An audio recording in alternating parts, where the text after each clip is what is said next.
The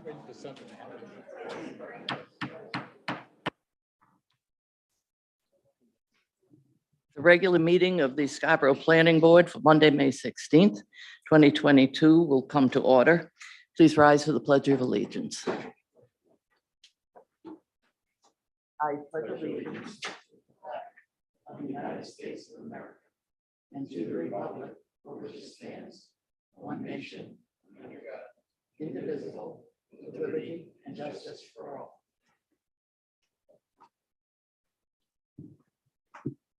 Thank you. Tody, will you call the roll, please? Here. Here. Here. Here. Here. Here, and we have the first alternate here as well. Karen Shute. Time for the approval of the minutes for April 25th, 2022. Are there any suggested changes, amendments, additions?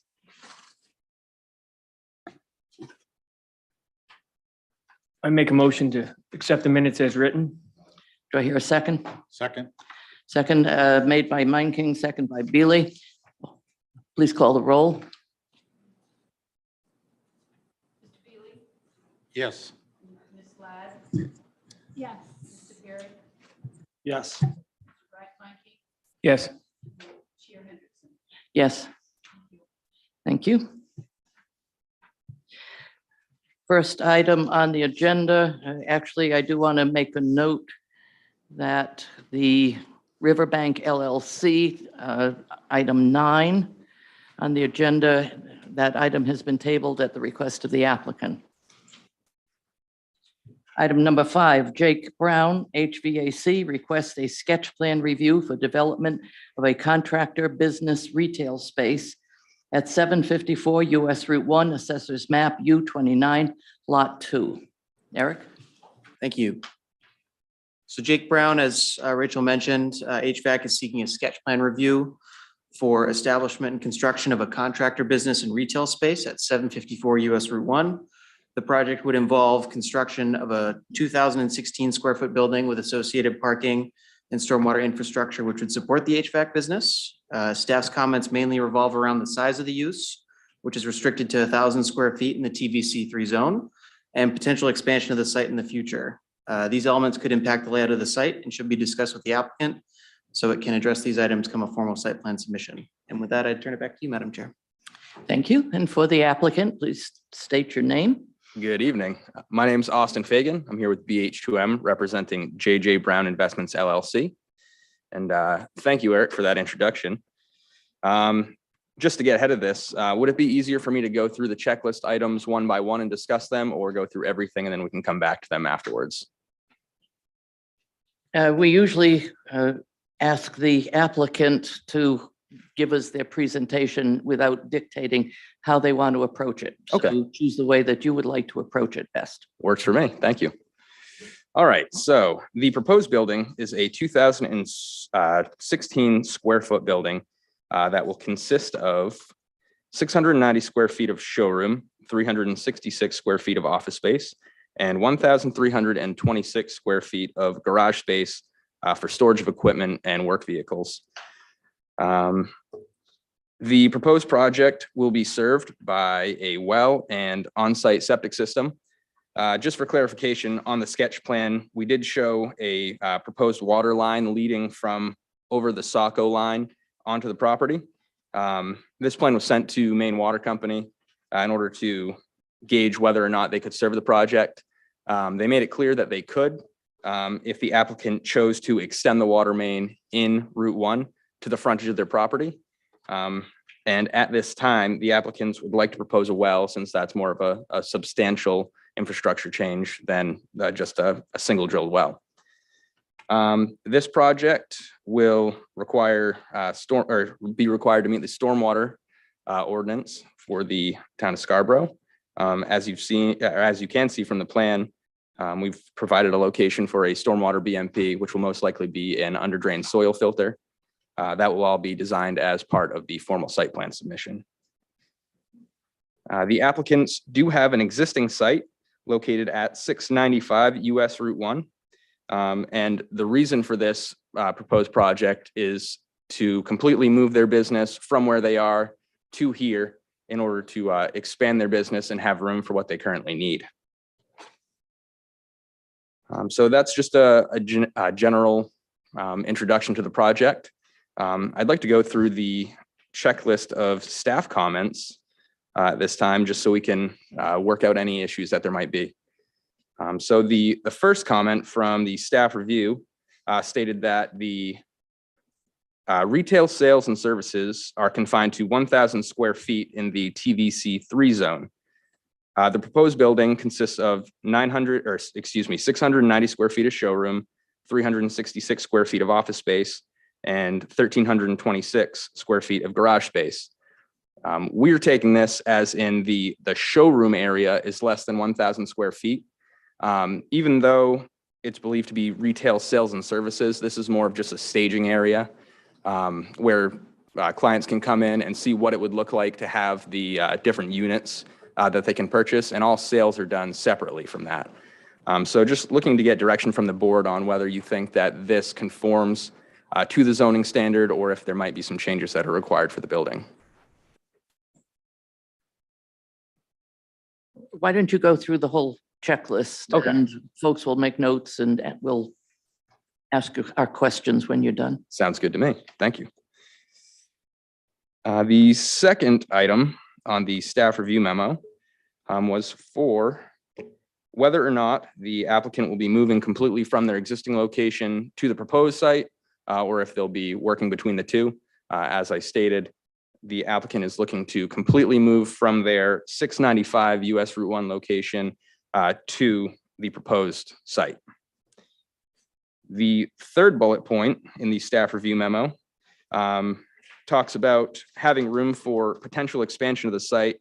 And as you can see from the site plan, everything's been oriented so that there may be some sort of future expansion. So the lot that the proposed development is on has density for up to 2 units with a 40,000 square foot lot. At this time, the applicant's not proposing any additional development, but they don't want to constrain themselves in the future. So they are more or less creating an entrance that could eventually be turned into an access for 2 sites. So we're looking for direction from the board on anything that might be warranted ahead of time, seeing that there might be a future development on the site. The next item of concern, if you skip over the site plan elements, which just talks about landscaping plan being required, a lighting plan and things of that nature, to the site access portion. Let's see. The property appears to have a dirt turnaround at the entrance that town maintenance vehicles currently use as a turnaround, since the property is located on the Saco-Scarborough line. Planning staff is looking for there to be some sort of workaround in order to make it so that vehicles can still turn around in that location. And the applicant is willing to accommodate anything that the town is looking for. We'd just be looking for some direction on what you might be seeking for having room to turn around. And then the last item that we're looking at is the final bullet point on the second page of the memo. And that was pertaining to showing the water on the sketch plan coming from a public utility. As I stated, we're no longer going to be proposing this at this time, but if the applicant did want to extend public water in the future, they could extend the main in Route 1 to the frontage on their property, and that's how they would have to access the public water supply. And that being said, that concludes my presentation, and I'd look for any other direction that the board might have. Thank you. This item is subject to a public hearing. Is there any member of the public in the room who would like to make a comment, or do we have anyone online? I don't know who's doing the online tonight. Angela, thank you. Do we have anyone? No hands raised. All right, thank you. Nobody in the room? Public hearing is over. Before we fully jump into this, I'm going to ask Jay, who is here, perhaps to give us some guidance on the interpretation of the size of the building and the use of the building in terms of the zoning. Sure. So what the TBC zone says is for a retail or retail service use is that the gross floor area of any one tenant cannot exceed 1,000 square feet. So I think that's really where, as I think the staff memo pointed out, we need to have a better understanding of sort of the layout of the applicant's use and what the sort of internal design is going to look like. So we can make that determination. So again, I think at this point, we're really sort of just flagging that there's questions that are outstanding, and I don't know that I'll be able to give any more definitive answer than that without further conversation and details provided. All right, what we frequently say in the course of these sketch plan reviews, we say, work with the staff. Sounds good. They have a lot more skill in terms of a lot of the details of what's going on. Okay. So when their comments say, please work with us, my counsel to you is please work with them. And they should be able to help you get through some of these questions. Okay, thank you. So saying that, since it is a sketch plan, let me turn it over to the board for questions and or advice. Roger? Sure. I'm a little confused on this, the usage on this lot, and I guess my question is, if they wanted to expand this business, they couldn't expand the sales and service, but they could expand like warehouse, they could have a larger warehouse, or is that limited also? Well, that would be subject to the uses that are in the TBC3 zone. Yeah. Those uses are exclusive of warehouses, I believe. Looking at, it's primarily a residential zone. And all of the commercial uses that are allowed are limited in size either to 1,000 or 5,000 square feet of floor area per unit. So talking about some, warehouse use, I mean, they'd only really be limited to the permitted uses that are listed in the TVC section of the ordinance. Okay, so then if the applicant wanted to utilize the rest of that lot for another business, he would literally have to sell the lot to whoever was gonna. No, not necessarily. So the square footage requirement is per unit. So if they wanted to have another unit of that same kind of retail sales and service use or another permitted use in the TBC3 zone, they could do that, but it would be subject to the sizing requirements that are listed in the ordinance. Okay. So if it's retail sales and service limited to 1,000 square feet, just like this one, or if it's another use that's like business offices are a use in the TBC3 zone that's limited, but that's 5,000 square feet. So depending on the use, it'll either be limited to 5,000 or 1,000 square feet. So do you understand that? Absolutely, yeah. So it might be a kind of a combination of the uses in order to figure out our square footage. Okay. Okay, thank you. That's the only thing I need to clarify. All right. Any other questions, comments, advice? I do have one. Go ahead. In listening to Austin's overview, responding to the staff comments, I think one of the things you were looking for was guidance on kind of what to show on the site plan if you're expecting a future expansion on that site, especially since you have the turnaround and you kind of have the driveway set up for that currently. Yep. In your proposal. I think what we would be looking for at the staff level is maybe a note or some sort of call out that says potential future expansion, and then having that labeled as subject to future site plan review. Okay, By the planning board. okay, I think that would be helpful to see, just so we kind of get an idea of what's expected for the site in the future. thank you.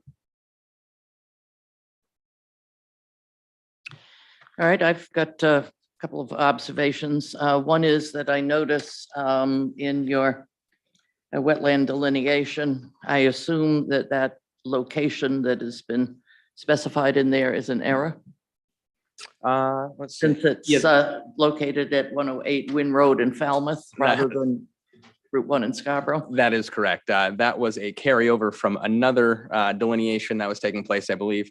I have provided the planning staff with an updated document, and that will be with the final site plan submission. All right, thank you. You're welcome.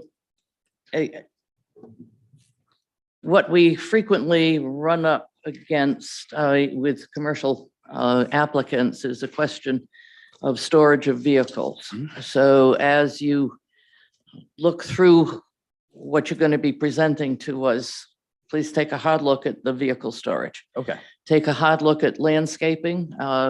If there's a dumpster pad in there, it has to be screened, it has to be fenced. We look for issues of snow storage. We look for a sketch plan. We look for a plan of the building that actually shows it kind of street level. Okay. And how the landscaping is going to work around it. Okay. So in terms of any of the other questions that you had, including the turnaround for the town, my standard response is please talk to the staff and they will help you work through that. Okay. Do you have any additional questions of us? Just to kind of cover the screening aspect, in terms of screening any potential parking, which we don't believe that outdoor parking will be an issue with this site. Does the board have any preference on whether it be vegetation or fencing, type of fencing you might look for, things like that? The vegetation that we're looking for, we have in the design standards, we Yep. have a list of the plants. Okay. My recommendation is you make sure they're hardy. Okay. If you have them near the road, then they're going to be subject to salt in the winter. Yep. And you're going to find yourself replacing them an awful lot. Okay. So make sure that visually since this is basically going to be the first building in Scarborough that people hit. Yep. So that it's not just a sign that they see saying, welcome to Scarborough, but it's a building where they look and say, look at that building. Welcome It's to great. Scarborough. It's nice. Yep. And it welcomes people into Scarborough. So as you're looking at the landscaping and the visual, think about how people are going to see that as they're coming into the town. Okay. That would be the sign of a good neighbor. Thank you. Sure. Didn't skip me. No, I did not see your hand We've waving. done that before. Not I recently. am so sorry. So I just have a couple quick questions. One, mostly like Rachel said, work with the stuff, but doesn't appear you have enough parking for what you're doing, but you can look at that again. Okay. And then I just don't want to, this is a sketch plan review, so it's early on, but I know you probably don't have a lot of money invested in this yet. I'm not sure, but the TVC zone, I just happen to know that zone because I live in that zone. Okay. So this is 2 acres and there is a road frontage requirement as well. Eric, do you know what the road frontage requirement is? I believe it's 200 feet. Yeah, so you have 197 feet of road frontage. Yep. Now, you can bring another road in there, but the challenge with that is that you have to subtract the road from the actual lot. Yep. I don't want to go too bad. Work with staff, but Okay. if you're purchasing this lot and anticipating and having to have that second unit in order to make it feasible, you want to talk to staff before that because there's a road frontage requirement and there's, if there are any wetlands at all, you're going to run out of, you have to subtract those from Okay. space. Yep. And I believe it's, like you said, 40,000 square feet, which is pretty close to an acre, and you have 2 acres. Absolutely. Yeah. I just want to make sure you don't come back, a month from now and say, why didn't you tell us that when we were here the first time? I appreciate that. Yeah. That's one of the few zones, well, it's one of the few zones that I know well, because that makes me look bad. Okay. And just to let you know, there has been a wetland delineation on site and there's no natural resources. It's all well-drained soils. So we don't predict any issues with stormwater or anything like that. And I mean, there are, potentially you could get a variance on. Yep. Well, let's just work with. Stick with staff. this one. Yeah. Things like the road frontage and stuff. I just want to make sure you're aware of stuff. Okay. Yeah. Thank you. I appreciate that. That's all. Anything else? That's it for me. And we will see you in a few weeks. Sounds good. Thank you.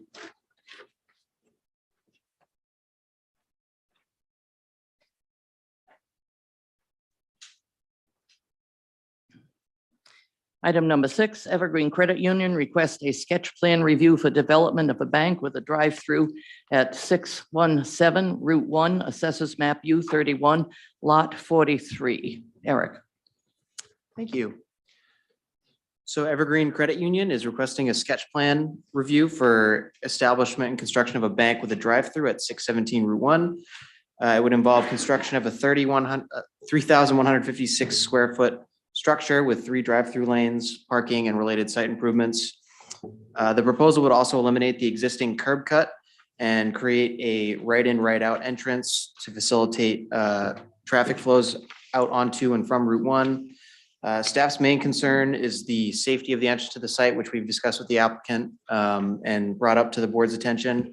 So that's going to require some detailed study and mitigation come the formal site plan. Other items that the board should discuss with the applicant include the building design and how it meets the town's design standards for commercial districts, as well as stormwater detailing that will be needed for the formal site plan submission. Thank you. Thank you. For the applicant. Good evening. My name is Craig Burgess with Sebago Technics representing Evergreen Credit Union. Thank you, Eric, for the introduction. So the proposed approximate 3,200 square foot building will have direct access off of US Route 1. The sketch plan as shown tonight includes about 29 parking spaces. Based upon the building square footage, around 11 or 12 would be required. So there's ample parking here at the site. You'll see that the traffic circulation is also ideal for allowing cars to come around to 3 drive-through lanes on the westerly side of the building at this location. These parking spaces here will mainly be for employee uses only. The stormwater facilities I anticipate will be located at the rear of the building and most likely an under-drained soil filter. A stormwater law application through Maine DEP is not required, so we will be just meeting the town local standards for stormwater management. I still need to coordinate with the sanitary district as well as Portland Water District about the utility connection points, but the hope would be to connect into the existing that are located in this area here. So this site is currently developed for a medical office and a residential unit at the top. So that building, all of the parking will be demolished to make room for this site here. This is what the building looks like today with the parking. So this curb cut will be abandoned, as well as there's another curb cut that really doesn't serve anything that's located immediately south. So the 2 curb cuts will be abandoned to make so that this curb cut directly opposite Griffin Road will be the only curb cut now serving this site. And as Eric mentioned, we really want to use a right in, right out at this location to serve the project. We do anticipate a traffic study that meets the local standards will be necessary because there will be more than 35 peak hour trips. So Sebago Technics plans on doing the traffic study in general conformance with the town standards. But we understand that this area on US Route 1 is not ideal for traffic, which is why we are proposing the right in, right out at this location. The applicant, Evergreen Credit Union, has made contact with the immediate abutter to the south, which is the Blast from the Past Diner. The current owner had really no interest in sharing access to a private drive located right here, which extends over to Broad Turn Road. Evergreen Credit Union also did reach out to a prospective buyer of the Blast from the Past, and that buyer was potentially interested. However, they also wanted to do they wanted to shut down, abandon the Blast from the Past right in, right out to the south, and do a full access curb cut around this location that would be shared. We do know that a full access drive curb cut at that location requires a substantial amount of effort, and Evergreen Credit Union isn't really interested at this time to pursue that. It would require a full Maine DOT permit likely, as well as improvements to US Route 1. And for this particular project, that's just too much to try to go to that level. We do anticipate with the full site plan application for this project, submitting the architectural plans, which will meet all the different standards within the TVC district for compliance with all the architectural standards. We do plan on submitting the full site plan application, which will provide detail on the utilities, the stormwater, and traffic.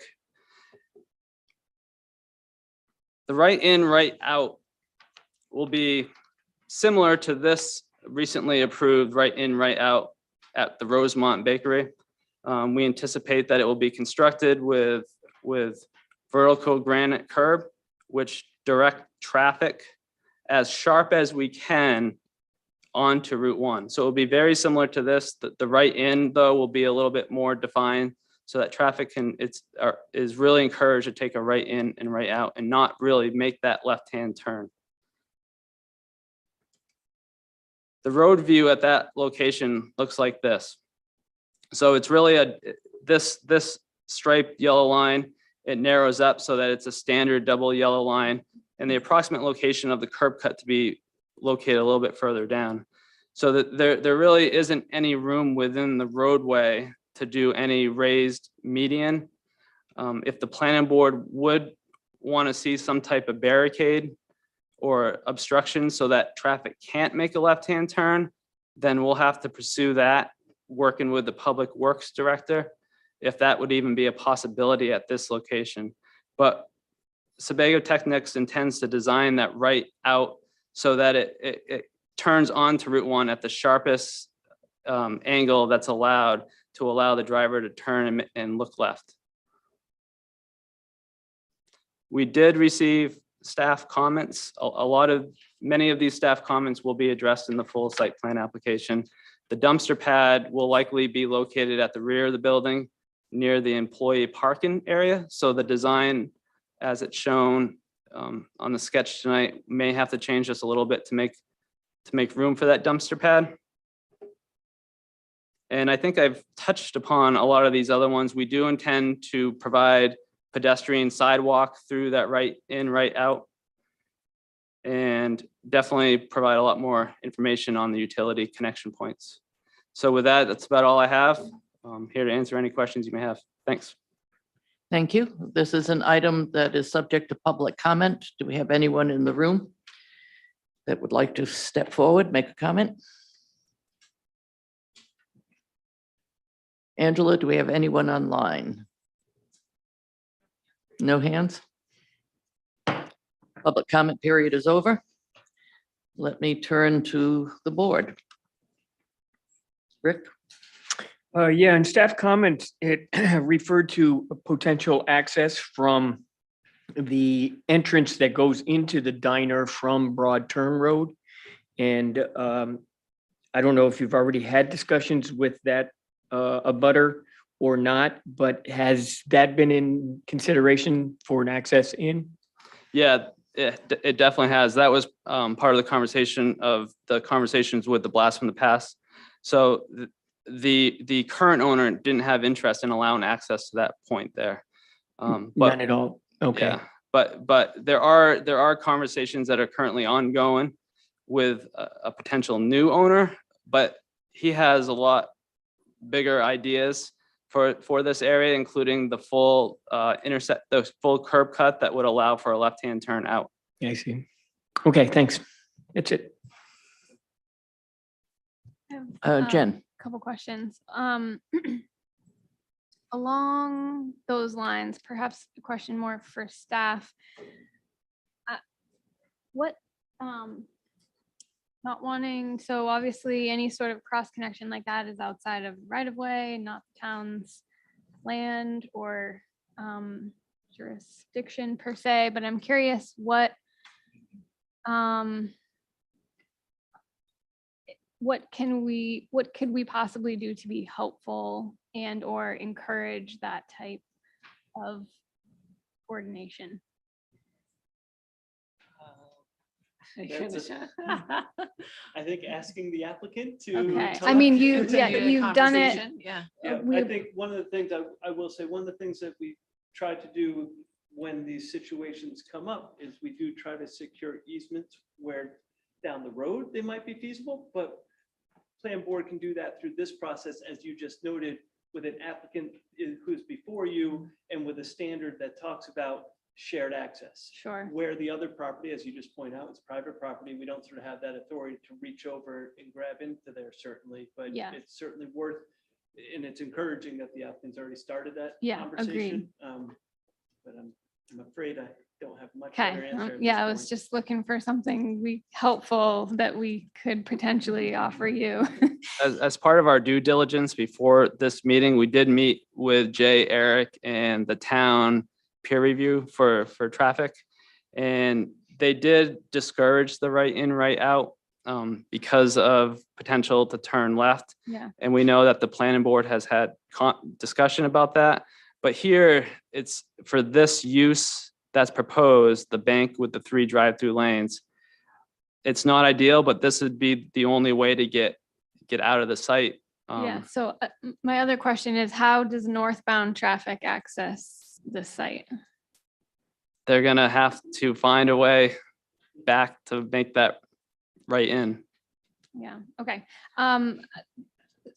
Certainly and I get it. This is a tough spot that you're in, figuratively and literally.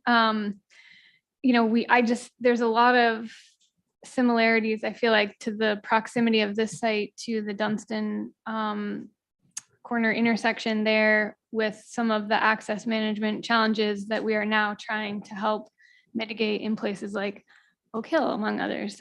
So that's what I'm asking from a friendly standpoint, like what can we try to do here to prevent the us's in 15 or 20 years from having to deal with a high crash location or something like that, heaven forbid. But so certainly appreciate you coming to this meeting with having already had some of those conversations. That's very helpful.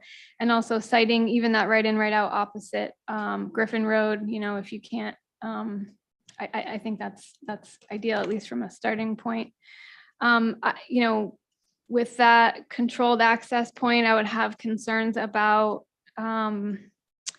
U-turns at the intersection for people, trying to loop around to come back in to that site. But I'm sure that as you work through your traffic study, we'll have a better sense for, directionality of where your customers are coming from. And I guess the only other suggestion that I might have at this point is you talked a little bit about sort of orientation of the right in, right out at Route 1. And I wonder if there's any opportunity for you to elongate a more defined curbed island or channelization coming onto the site in order to further discourage the type of movements that you're talking about. So instead of just a little D-shaped island that you're proposing, if a center, particularly if a center median island is going to be challenging from a space constraint in Route 1, if you had a longer entrance into the site with a curbed median or something in between, that would help reinforce that idea, I think. But certainly look forward to reading and seeing how this evolves. Thanks. Thank you. Thank you. Roger? I have a question for staff. This entranceway is going to be opposite Griffin. Now, the people who exit Griffin, if they want to go south, they just go south. Is that correct? That's not a right in, right? Currently, it's Mhm. It full is? access. Yep. Currently, it's full access. Full access, right? Mhm. I mean, I think this is kind of unusual because we're usually the ones who is telling the applicant they can only do a right in or right out. And they want full access. So, I mean, this is a good example of how messed up Route 1 is down in this area. I don't know how this works for any kind of a business, to be honest with you. Like John said, what if you're heading north and you want to go in there, you may see it as you pass by, but Yeah, I with guess- some of these preliminary conversations we've had and some of the initial traffic analysis, we do know that it will require that traffic study through the town. And as a result, we know what improvements would be necessary on Route 1, given how busy it is and how it's defined by Maine DOT. And we do know with that level of traffic that there would probably be some level of offsite site improvements necessary. And on Route 1, that can get very expensive quickly. A question for you, Jay.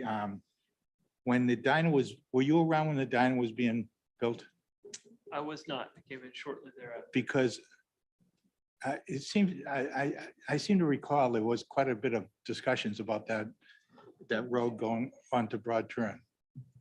And does the diner actually own that road, that land? Yes, so Okay. the diner has a right in, right out on Route 1. Yeah. And the way they were able, to the sort of business question, right? They had access out to Broad Turn, so Yeah. they have a full access drive out to Broad Turn. Okay, I didn't know whether they may have received some sort of an easement from whoever did own the land and they therefore weren't being good neighbors right now. She's, I mean, I don't have any problem with what you're trying to do here, other than hopefully everybody lives north. That's all I have. All right, thank you. I was going to respond to Roger. I think if you actually lived in that area, which I do, and you commute there throughout the day, you would understand why they put the right in, right out immediately. It's a Yeah. very tough spot. Yeah. Right now, Route 1 is backed up south when the light is red. Right now, you have people turning into Dairy Corner, so it's backed up through the intersection. I mean, it's chaos a lot of the time. It's a really tough spot, and you're right. Like what you were saying is, can you really sustain a business there with such limited and all the traffic issues? If I can just comment again. Okay, but To reclaim my time, okay? as long as it's directly related to this and not speculation. Well, I was just going to comment about other businesses in that area, because I know other businesses do have full, they can cross Route 1. Terracotta's down there, and there's a few others down there, and I'm pretty sure they can cross Route Some 1. grandfathered, like, There's because a they've lot been of- there. Yeah, for- yeah, I think, I yeah, I know. think So- for, I think we're kind of straying from a sketch Okay. plan review right now.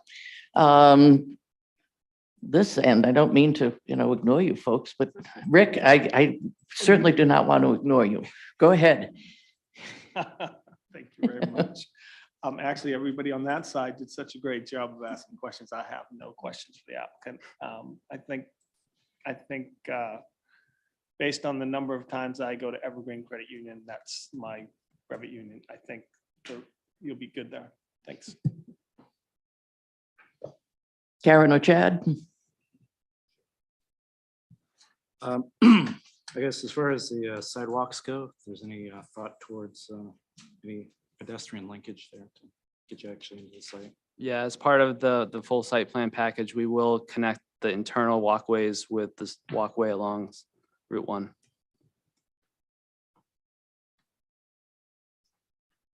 All right, I've got a couple of relatively minor comments, and one is as you go forward, please take a careful look at the internal circulation.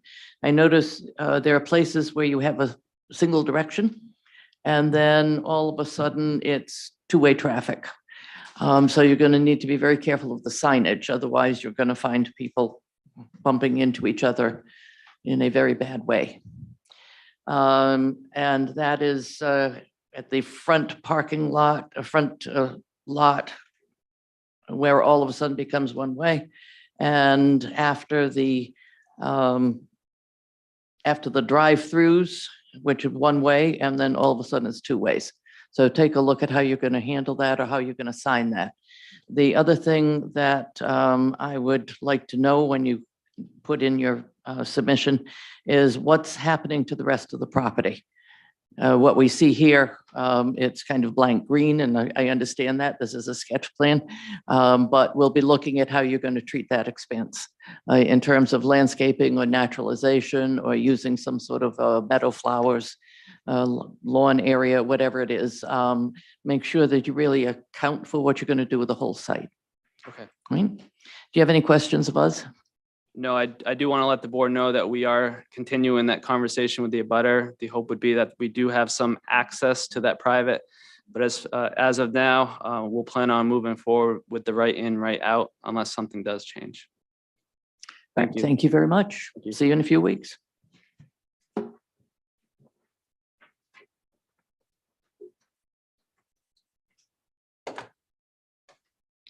Next item on the agenda, number 7, Hannaford Brothers Company LLC requests a sketch plan review for an e-commerce order fulfillment facility located at 145 Pleasant Hill Road, Assessors Map R078, Lot 65. Before I continue, I want to make sure that folks in the room understand what a sketch plan is. And that is an opportunity for the applicant to come before us and in a sense, get our advice on what we're looking at, where we think they might want to pay some special attention or get involved in other activities, other work on the site, so that when they do come back to us after presumably having spent some time talking to the staff, their application really is all set to go. And that's what we're doing here. Sometimes it's fun to speculate forward on what things might look like, but really a sketch plan is, we are looking at what is before us, not at what we might look at with a full sketch plan, with a full site plan, or not speculation on what might be developed later. So thank you. Eric? Thank you. So Hannaford is requesting a sketch plan, which Rachel so beautifully described, for an establishment and construction of an e-commerce facility located adjacent to the existing Hannaford corporate office at Pleasant Hill Road. It would be involve construction of a 41,474 square foot order fulfillment facility. The primary purpose of that would be for storing and facilitating orders placed by customers online, supplementing Hannaford's existing Hannaford to go service. And in discussions with Hannaford and Gorham Palmer, we understand that this would, for all intents and purposes, be a grocery store that these orders are packaged in, and then delivery vans are picking them up and bringing them off site. Staff is suggesting that the applicant clarify some of the circulation on site, as well as the number of larger parking spaces shown on the sketch plan to support these delivery vehicles. And with that, I would turn it back to the board. Thank you. And for the applicant. Good evening. I'm Mary Gamage, Director of Real Estate for Hannaford, and we are pleased to present this project to the board this evening, and we're excited that this is the first of this type of facility that Hannaford is proposing to construct, and we're happy to do it on our sort of home base where our home office headquarters are located. Eric's exactly right. It's a facility that it's essentially acts like a grocery store, but without customers. So essentially what happens is we have a staff inside this 41,000 square foot building, and they are assembling orders for customers. And then we would have vans that would take those orders directly to our customers' homes. And the reason that we're doing this is for any of those who shop at Hannaford, you may have noticed, I'm sure, the Hannaford to go carts that you see in the aisle, and some of our associates are preparing orders for customers. Some of those are orders that are picked up by our customers, and others are, in certain stores, are orders that are sent for home delivery. And what we're finding is in some of our facilities, it's tough for our customers who want to be shopping the store to be sort of competing with the folks that are trying to gather the groceries and put those orders together. So in an effort to, meet the demands and the very quickly changing demands of customers over the last few years, we've decided that this type of facility would make sense. We will be sharing parking with our corporate office facility. And I think at this point, I turn it over to Al Palmer at Gorham Palmer, and he'll take you very thoroughly through our sketch plan. Thank you.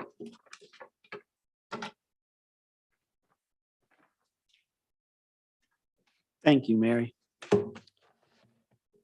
Good evening, Al Palmer from Gorham Palmer.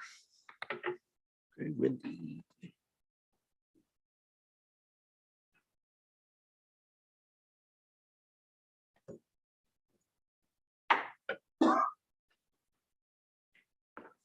Lots of different connections here.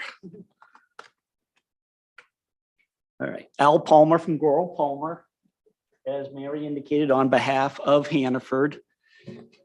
Madam Chair, members of the board, we appreciate the opportunity to present the sketch plan. As the chair noted and Eric followed up, this is a sketch plan, but we are not in the TVC3 district. This is a sketch plan in the industrial district. This is an image from Google Earth. The white roof in the center of the site, is the existing Hannaford corporate office. And you can see that there's a large parking area to the rear of their office, but there's also a large parking area to the side. The proposed use will use that parking area and then locate the building adjacent to the existing parking. So we are trying to minimize the addition of impervious cover by utilizing that existing parking lot. Flipping to the plans, this first view shows a larger area where we have Pleasant Hill Road, Chamberlain Road, Parkway Drive, the existing Hannaford corporate office, and we've labeled some of the other uses, including Landry French, Pleasant Hill Auto Sales. As we get closer to the site, you can see Hannaford actually occupies two different tax map parcels. They are parcels 65 and 66. The corporate office is located on lot 66, and the proposed use is on lot 65. They're both on map R78. The proposed parking does utilize the existing parking lot, as Mary indicated, and this shows that parking. We are proposing to upgrade the parking lot to meet the current standards, such that we meet the 15% internal landscaping. Today, there's 0. So we are proposing to update the parking so that we have divider islands that will give us an opportunity to look at incorporation of low impact development techniques, such as a grassed underdrain soil filter and allowing us to treat the stormwater that's coming off of the parking lot. In addition, that would allow us to add the landscaping throughout the parking lot in accordance with the ordinances. As Mary indicated, the building is 41,474 square feet. As Mary indicated, it's equivalent to a small grocery store, but you don't have the customers coming to the facility, so the traffic will be much less. We're anticipating between 60 and 80 trip ends during the peak hour. So we will need a traffic impact study to meet your local ordinance, but we are not anticipating needing a traffic movement permit from the Maine DOT. We will seek concurrence from the DOT regarding that. This facility will operate based on shifts, where we're anticipating 3 to 4 shifts during the day, where you have basically an operation where people will be picking the orders. Then there will be a platoon of vehicles leaving the site and making the deliveries. Second crew coming in, doing order picking for the next set of deliveries through the third and the fourth. This is different than what you may experience with Amazon delivery or other e-commerce deliveries that just drop a package at your door. This delivery, you will have to be in residence at home to receive.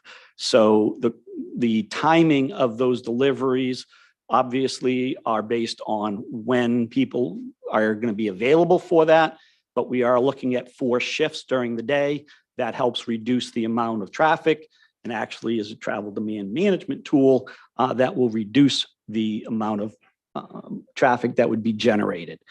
In addition to the points that Eric made, there's a few others that we'd like to add. Hannaford is looking at designing the building so that the roof would have the ability to support a solar array in the future in the event that they elect to do that. In addition, they are looking at installing the infrastructure necessary to have EV charging on site. The parking along the planned northmost bay is the bay that likely would be used most by the proposed facility, as well as the Hannaford corporate office. There's approximately 24 spaces there, and Hannaford is looking at putting the infrastructure in as part of this site plan so that EV charging could be added at those locations in the future. In addition, initially, it is anticipated that the delivery vehicles would be internal combustion engine, but at some point in the future, it may transition to an EV delivery vehicles. And we have parking for the delivery vehicles along the perimeter located in this area, and that we would be installing conduit in those locations for future EV charging. Relative to the staff comments, I'm going to flip back up one more drawing. One of the comments that staff made was, and they made it at our meeting with them, was the possibility of adding parking for users of the Eastern Trail.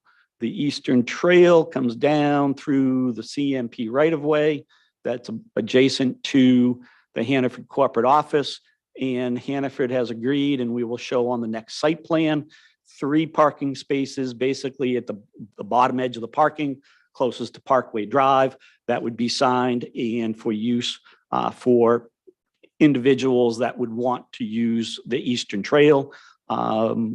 Doesn't appear that that would impact the operation of the parking area, and being a good corporate citizen, Hannaford would support that. Relative to some, before I go into the other staff comments, as part of your packet, we included elevations of the building. The top elevation is the view that would be opposite the Hannaford corporate office, and you can see the spaces that would be used by the vans. The next view down is the view that would be facing Parkway. The third view is the view that would be facing Pleasant Hill Road. And then the bottom view is what is facing Parkway to the planned south direction. So again, that bottom view would be what's facing Parkway Drive and the other industrial uses. Some of the staff comments, in addition to the parking for the Eastern Trail, was one comment regarding circulation. We'll address that as part of the full site plan application. We are anticipating likely 7 vans that would be deployed from the site for each shift. Those vans would be coming in the site drive that's between the corporate office and this site, circulating down through this parking bay, backing into the spaces for the delivery vans, and then exiting the site and going back to Pleasant Hill Road. But we'll clarify that and add some signage on the full site plan application so that is clear. Staff did ask a question regarding the size of the parking spaces for the delivery vans. Those are shown as 10 by 20 spaces. For those of you who are old enough to remember grocery stores from the 80s and 90s, parking at all grocery stores used to be 10 by 20s. We are proposing the larger spaces for these vans because of the size of the vehicle. They will not be loaded at those locations, but just because of the size of the vehicle, we're looking to make those spaces where the vans may be parked in between shifts slightly larger than the ordinance mandates as a minimum parking space size. In addition, staff had comments regarding submission of the lighting package. We will be doing a full upgrade to this parking lot using LED lighting. That'll be detailed in the site plan application, as well as the landscaping plan. In addition, the staff clarified for us one item. Currently in the Hannaford parking lot, there is an area in this lower section that is striped as a basketball court, although it's gone back and forth as parking or basketball over the years. Currently, it is striped as basketball. Hannaford would propose to leave that striped as a basketball court, but could stripe it if needed, to provide parking to meet the full ordinance. As you can see from this image, currently Hannaford is still in a remote status with most of their employees, but in fully meeting the town ordinance, if that area that is currently striped as a basketball court was restriped as parking, we would meet the parking demand for the ordinance, including both uses. So we'll clarify that in the site plan application and appreciate the staff's comments. As the staff noted, we will be seeking approval from the Scarborough Sanitary District, and that we need to meet Chapter 419 of the Post-Construction Stormwater Infrastructure Management Ordinance.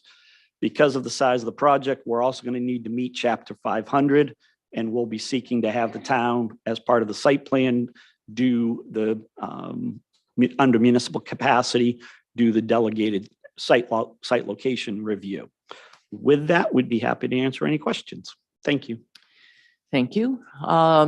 Full disclosure, I do serve on a board with Al. This is actually the first time we've been in the same room together since we Yes. started serving on the board. That will not affect how I vote, Al, just so you know. This is a subject to public comment. Do we have anybody in the room who would care to comment? Please approach, give your name and address. Hi, my name is Nina McKee, 309 Black Point Road. I just had a question. How big are the vans? I mean, will that be a big impact on Pleasant Hill going and coming?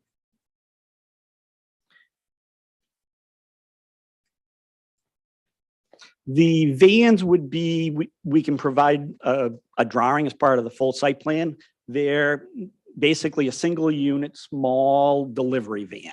So they're not a 30-foot long truck. They're similar to the vans that you would see like with an Amazon or someone else. So we want a slightly larger parking space, but they are still almost slightly larger than a personal vehicle. As part of the full site plan, we'll be doing a traffic impact study showing the impacts to Pleasant Hill Road as well as the surrounding area. Again, based on the shift work, we're anticipating not needing a DOT permit, but we would need to submit a traffic study to demonstrate compliance with the town ordinances. Thank you. Any other comments from folks in the room? Do we have anyone online? No hands raised. No hands raised? Public hearing is over. I will now turn it to the board.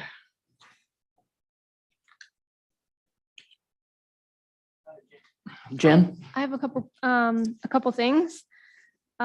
First of all, thank you for accommodating parking for the Eastern Trail.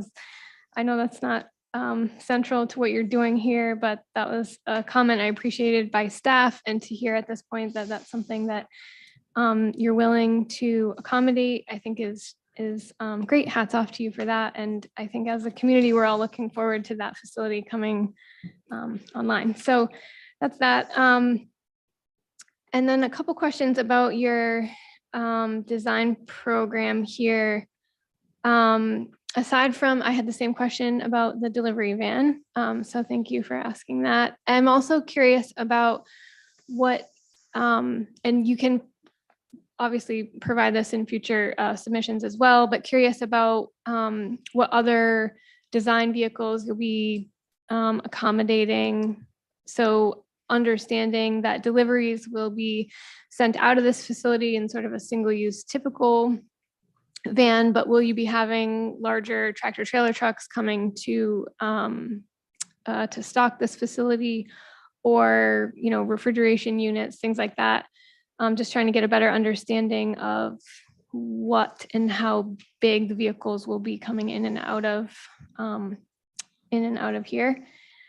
And then I think that I'm hearing you say that this is not for pickup. So this is not for direct customer pickup, but I'm curious if there is ever an option for that in the future, if that might change how you design or plan for entrances to and from this site, things like drive aisle widths and things like that might be one way if it's just your own employees and a handful of them throughout the course of the day, but might be something different if it were to be members of the public coming in and out. And then actually on that point a little bit more, I know in the past, because I've used it, I'm so thankful for this service. But I know in the past, Hannaford has used third-party companies for delivery services.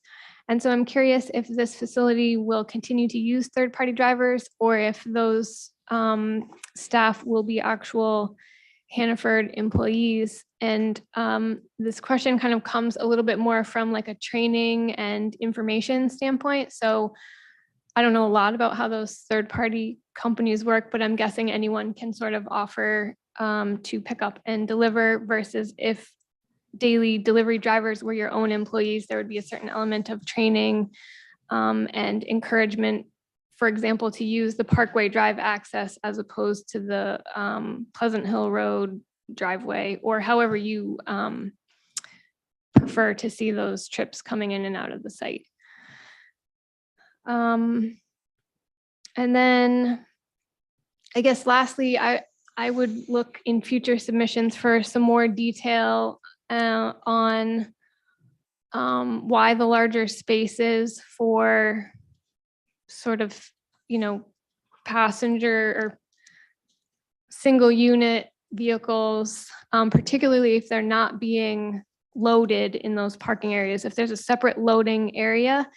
And again, if the drivers of these vehicles will be direct employees, they would, in theory, it's one person getting in and out of their own van a couple of times a day and not loading things in and out of that van. I'm just curious where why the request for the larger spaces there. So those were just some of the things that popped up in my mind looking at your application. Right. Quickly to answer a couple of them, and we'll detail it in the site plan. On the right-hand side of the building will be the inbound product. So we have 2 loading docks that would be used by standard 53-foot tractor trailers, bringing product into the site. That would also be the location where direct store delivery items, typically milk, soda, breads, would come into the facility.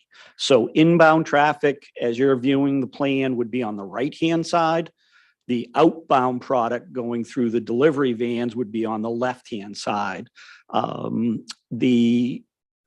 this is a new prototype for Hannaford. So there's still a lot of development of the program. We do have 6 potential parking spaces for what we have labeled as gig drivers.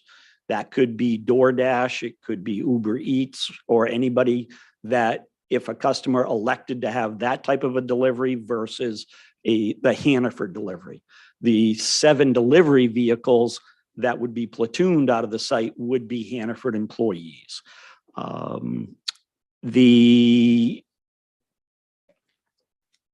We'll provide a sketch of the van so you see those, and we'll take a look at that 10 by 20 space to see if there's anything else that's required. Relative to refrigeration, these vans do not have, they're not refrigerated units. The packing of the totes includes freezer packs. And that's one of the reasons why customers have to be there to receive it.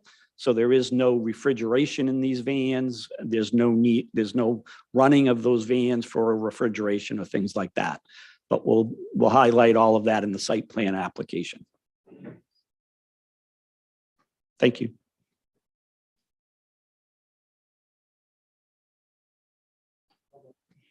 So just to talk about we're not including this pickup.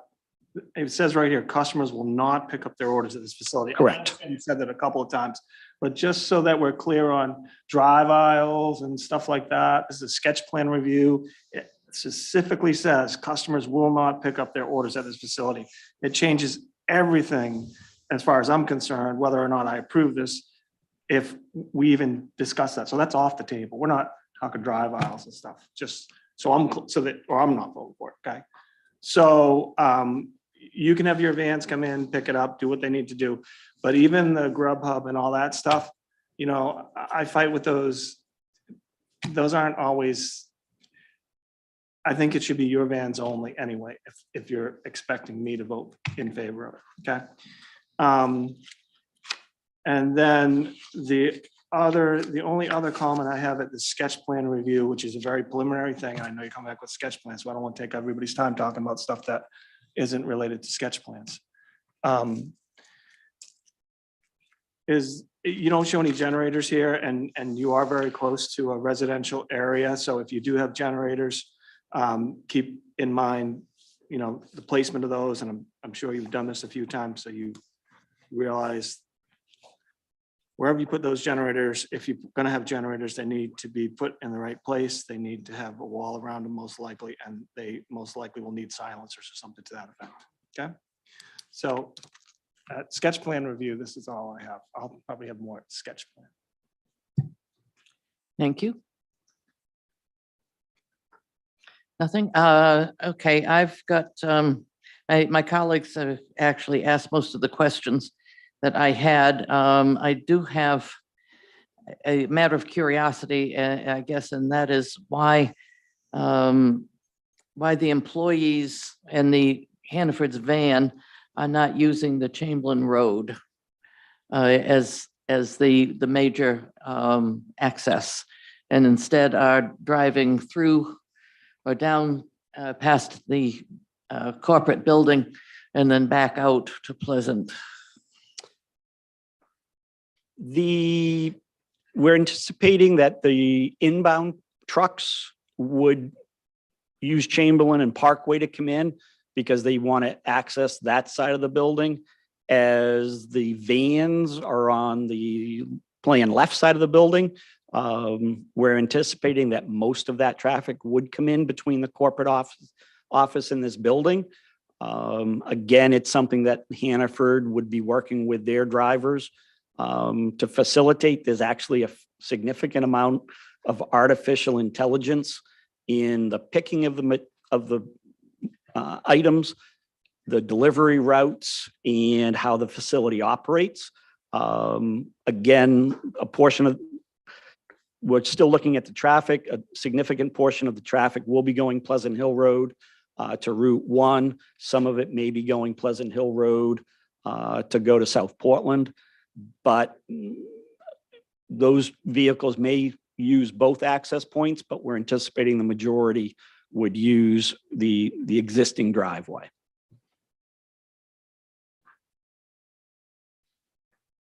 Okay, I heard what you said, but I'm not convinced, Okay. just so you know. Yep. I still think to an extent, I don't see why the artificial intelligence has anything to do with whether somebody approaches the docks from Parkway Drive or from the corporate driveway. But I'm sure you'll be able to come up with a wonderful way to explain that when you come back to us. All right. I also would like to see at some point how you're going to handle the turning of the trucks. I see the driveway on the right, the one that I will simply say it looks like it swallowed a basketball. And I'm assuming that the trucks turn around in that, but it would be very helpful to see how that's going to be and to see all of the trucks turning into that driveway. So I'd like to like an auto turn to make sure that you're doing that. Roger, it looks like you've got a question. Go ahead. Yeah, I just want to comment on your observation about using Parkway. That intersection where Parkway comes up Chamberlain comes up onto Pleasant Hill, that's a very dangerous intersection right there. That's an incline going up towards Pleasant Hill, the neighborhood. And if you're coming, I live up in that area. And if you're driving along Chamberlain to get onto Pleasant Hill, there's a slight incline to get onto Pleasant Hill. And then you're looking to the right and you're looking to the left and you're looking across the way. It's pretty dangerous. So I would submit that the safest access is the way you're going about doing it. Going out right there to Pleasant Hill. It's all level at that point. I think it would be helpful to have your traffic person take a look at that. I'm familiar with the incline there. But Roger, from what you've said now raises the question, since it's going to be the larger trucks that are going to be coming in on Parkway. And that creates a different sort of a problem, but it is the way that's going to happen. That's, they currently, the tractor trailers use Parkway now. And sometimes they have to sit at the intersection there for a while before they can get onto Pleasant Hill Road because of the incline and the rise coming off of Chamberlain. It's just it's a difficult intersection right there. One of especially in the winter. One of the advantages for the tractor trailers exiting on Parkway to Chamberlain and approaching Pleasant Hill is they are sitting higher so that they have a better line of sight than the passenger vehicles, but we'll provide the sight distance at both locations. We'll provide the turning movements. The donut in the drive aisle to the right-hand side of the building is intended to allow for the tractor trailers to turn, minimize how much they have to back up.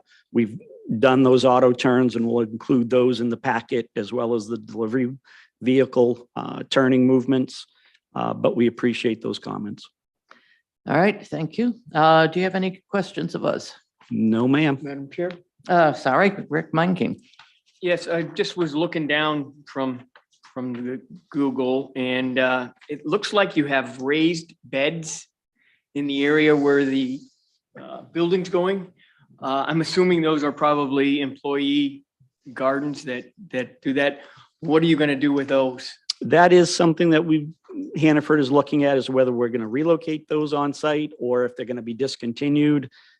The last few years, they have not been used extensively. So we are looking at what is done with those going forward. And you play a lot of beach volleyball? We are trying to avoid the beach volleyball, but it's more because the geotechnical conditions under the building than the beach volleyball. All right. Thank you.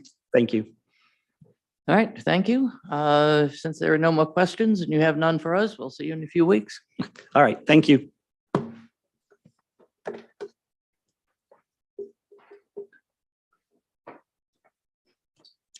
Item number 8, Redico is requesting a site plan amendment review for American House at the Downs, a senior living development located at the intersection of Scarborough Downs Road and Hackamore Avenue.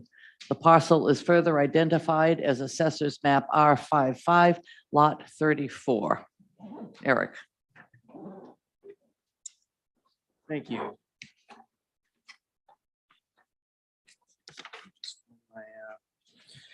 So Redico is seeking a site plan amendment for a previously planning board approved project in the Town Center Residential District at the Downs.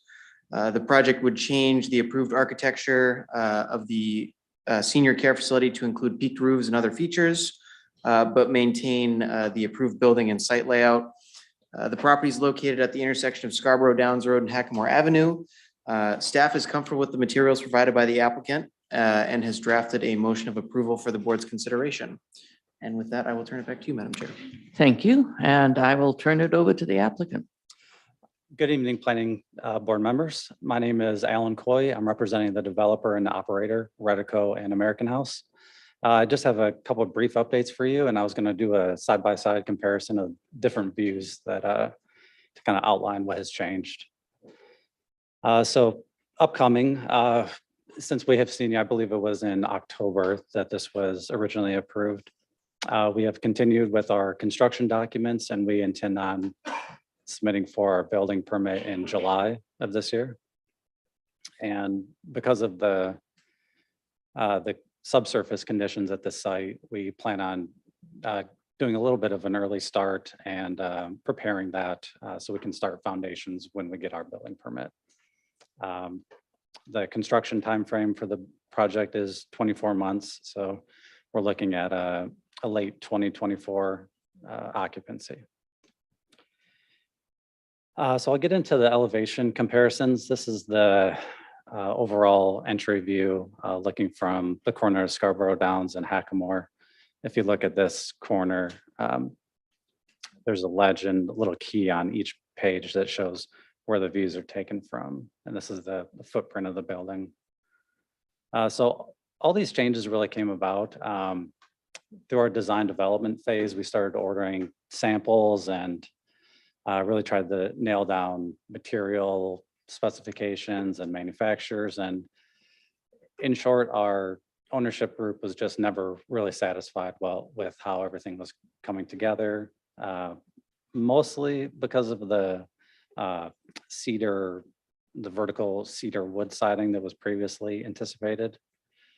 We just really couldn't get comfortable with anything from an aesthetic standpoint that was available. And Excuse me, I'm having a little difficulty hearing you. Your voice is kind of disappearing there. Sorry about that.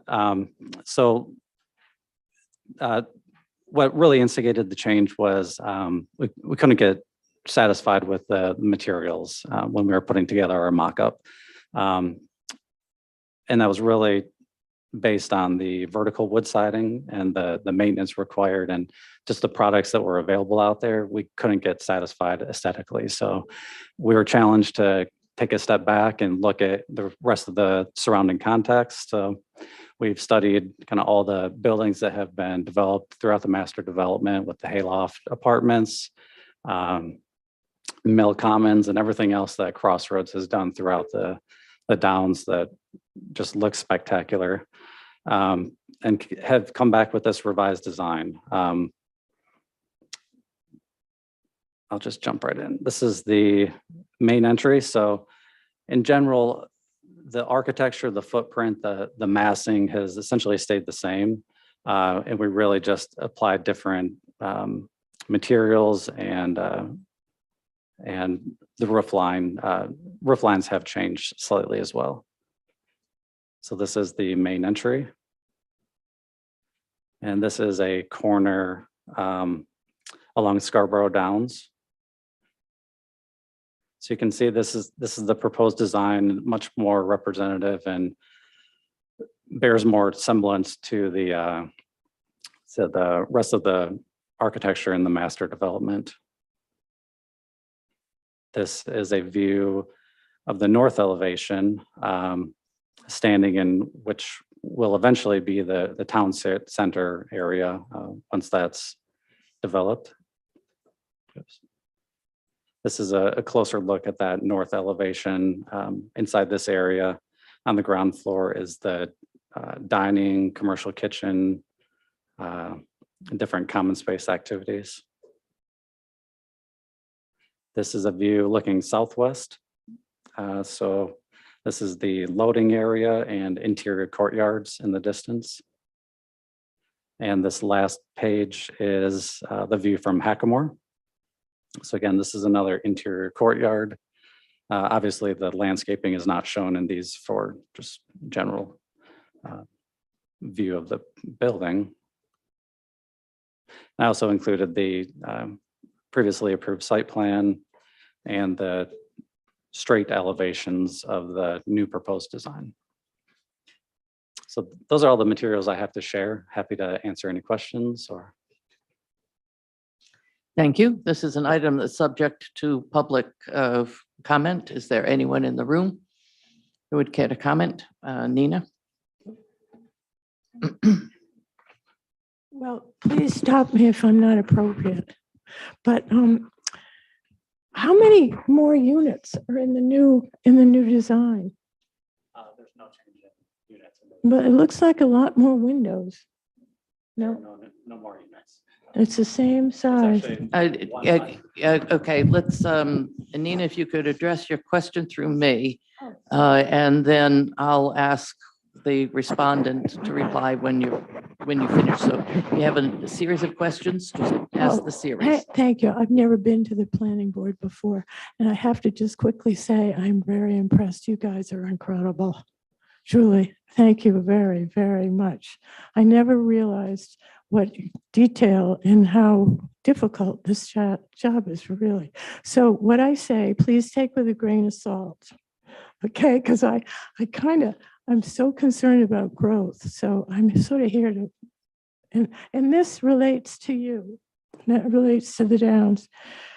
Okay, I'll try to be really quick. Recently, I've spoken at the town council and have written letters to the leader about growth in our community. Like so many Scarborough citizens, we feel that development is out of control.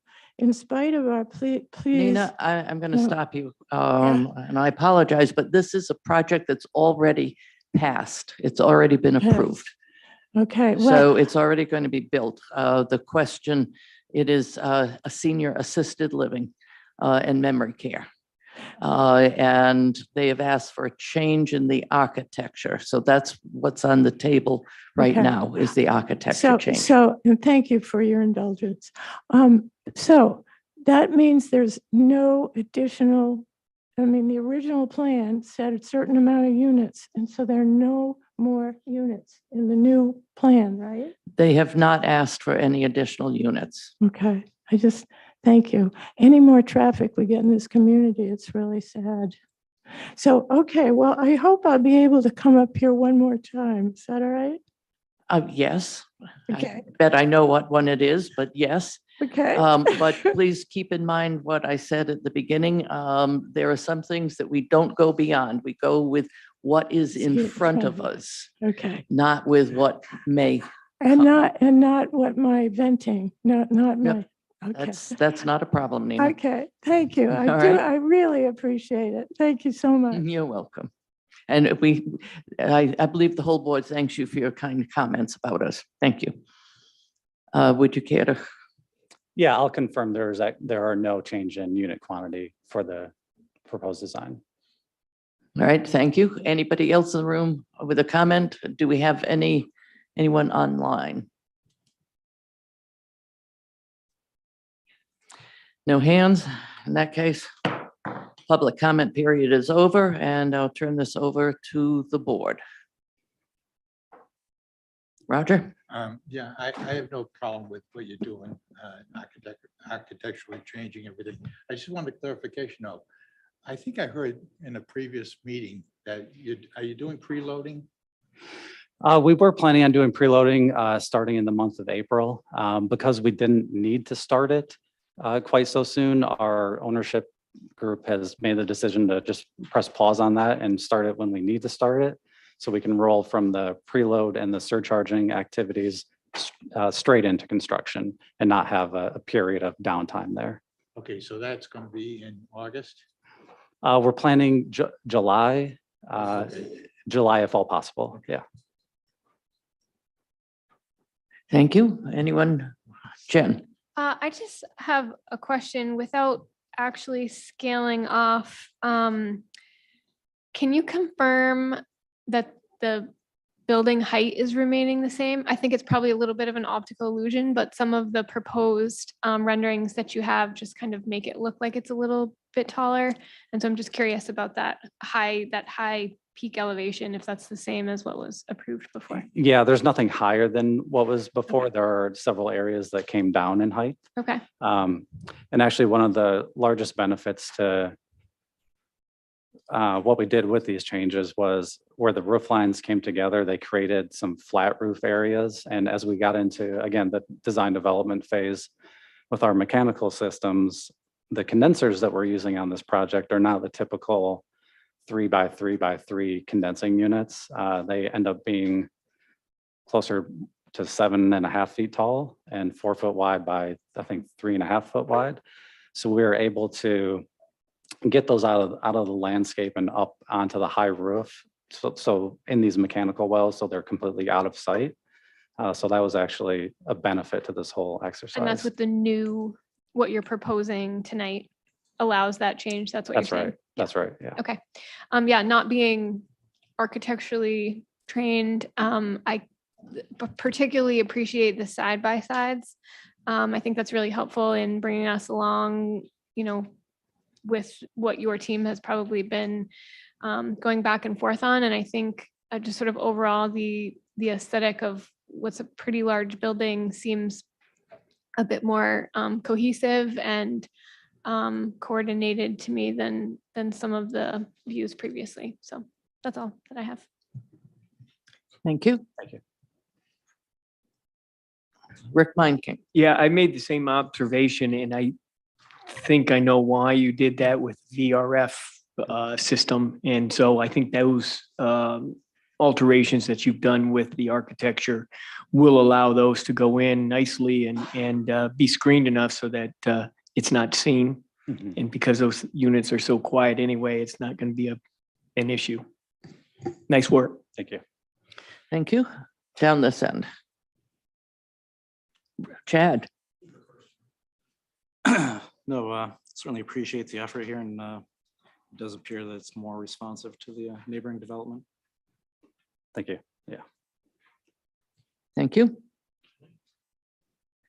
Rick. I had height and square footage. So Jen asked height, square footage the same? Square footage is the same, yes. You have it on here. I just can't read it because I have my glasses, but. All right, so height and square footage is the same. I have no issues with it. Thank you. I did have a question, and actually, I noticed basically you changed some shed roofs to gables.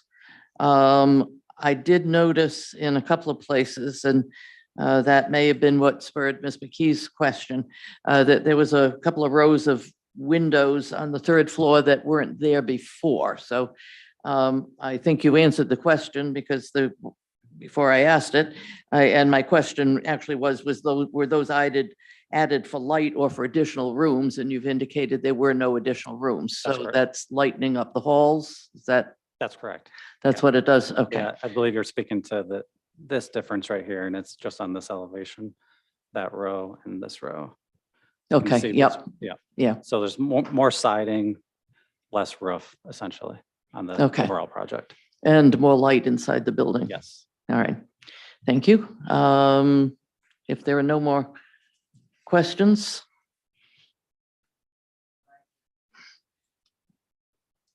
I have a draft motion. I move to approve the project titled American House at the Downs proposed by Redico as depicted on the architectural plan set prepared by Gower and Turgeon dated 4/15/22 with the following findings and conditions. Findings: the proposed site plan amendment includes architectural changes, the approved residential and long-term care facility, and no further site or building footprint changes. Conditions: 1, prior to issuance of the building permit, the applicant shall A, submit a narrative to the planning department justifying the architectural changes. Excuse me. B, pay the outstanding $250 site plan amendment review fee. 2, all other conditions of the October 12th, 2021 site plan approval shall remain in effect. Is there a second? I second that. Rick Meinking has seconded it. All right, call the roll, please, Tony. Yes. Yes. Yes. Yes. Yes. Thank you very much. That passes. We you. look forward to see the construction started. Thank you. Have a good evening. It's a nice development for there. Thank you. Very excited.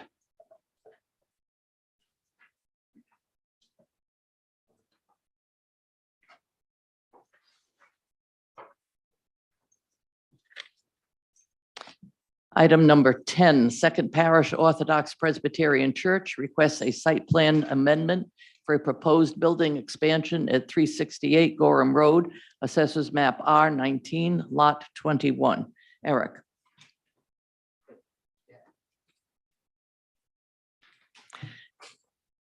And we have big boards again. Thank you, Madam Chair. So Second Parish Orthodox Presbyterian Church is requesting a site plan amendment for a proposed building expansion at 368 Gorham Road. The expansion would include approximately 1,500 square feet of building addition to provide additional space in the church's sanctuary, storage in the fellowship hall, and expanded bathrooms. The construction would also include stamped concrete patios and walkways. Looking at it at the staff level, we felt this was a fairly straightforward project, and we only had minor comments that can be clarified by various plan notes or updates, as you can probably see in our staff memos, as well as the peer engineering review memo provided by Woodard and Curran. And as such, we've prepared a draft motion of approval for the board's consideration. And with that, I turn it back to you, Madam Chair. Thank you. And for the applicant. Jason Haskell with DM Roma Consulting Engineers. Also here with me is Chris Delano with Delano Architecture, the designer of the proposed building expansion.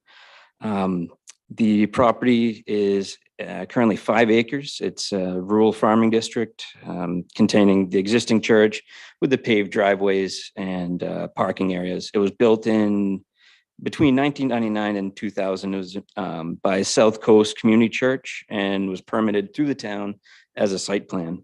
Originally, it was a 7-acre parcel with access off of Gorham Road. In 2006, 2007, it was subdivided and with the creation of Tamarack Lane. And then at that point, access was taken from Gorham Road onto Tamarack Lane. There will be about a 1,500 square foot increase in footprint, as Eric said, with the expanded bathrooms, sanctuary space, and also including a multi-purpose room to the rear of the existing church. The existing utilities services remain the same, drilled well, underground electric, telephone. The existing septic system was also reviewed both for design flow and in-field by a septic inspection company.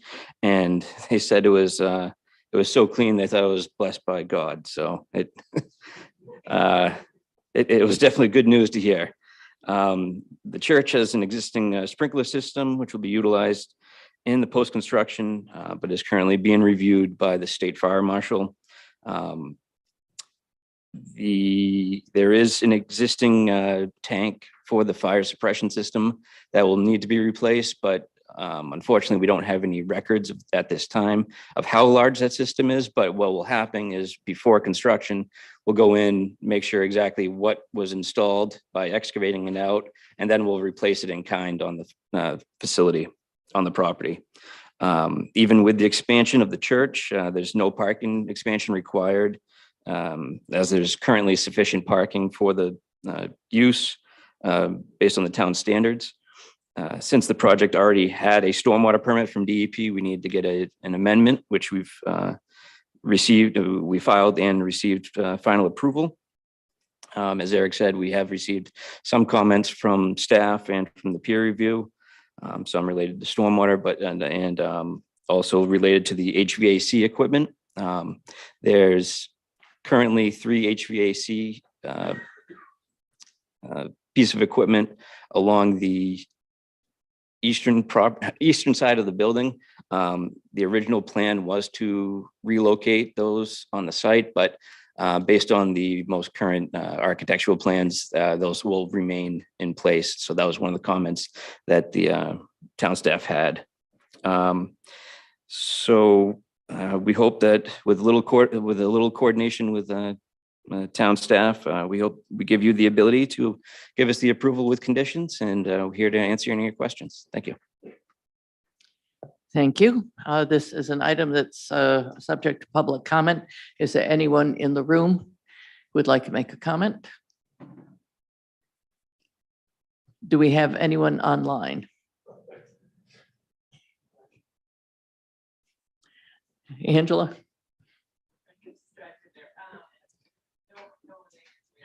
All right. The public comment period is over. I will turn this over to the board. Let's start with this end this time. If you would like to go ahead, or if you have no comments, just shake your head no. I looked over the staff comments and the information on this one, and I'm in favor of it. That's all I have to say. Especially where it's been blessed. The septic system's been blessed by God. Yeah. And No other comments down there? Comments here? No, and Rick? I was just hoping they were gonna move those HVAC units because that's a good way to get upgraded ones that are more efficient. But if you're not gonna do that, then I guess I lost that battle. Oh dear. Actually, I have no comments.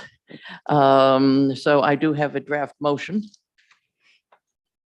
Well, before I go on, let me ask you if you have any questions of us. Nope, not this time. You understand all of the comments and ready to go ahead? Will do. All right, thank you.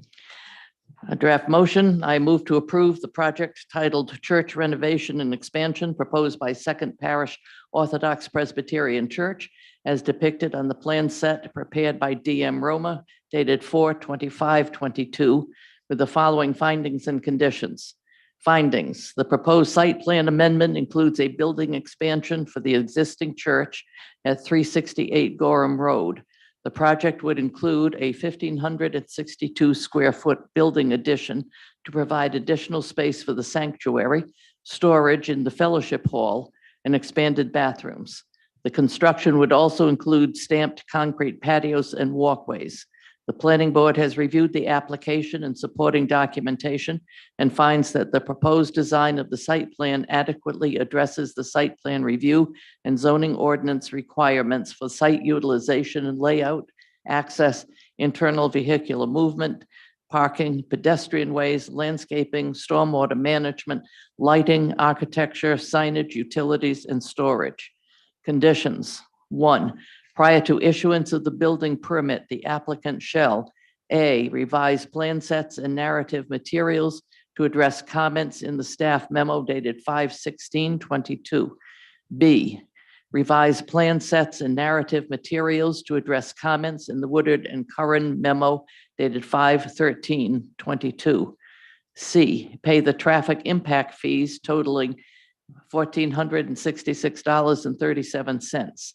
These are broken down by zone below. Zone 1, $149.43. Zone 2, $292.42. Zone 5, $1,024.52. This shall be reviewed by the planning department. 2, prior to the start of construction, a pre-construction meeting is required.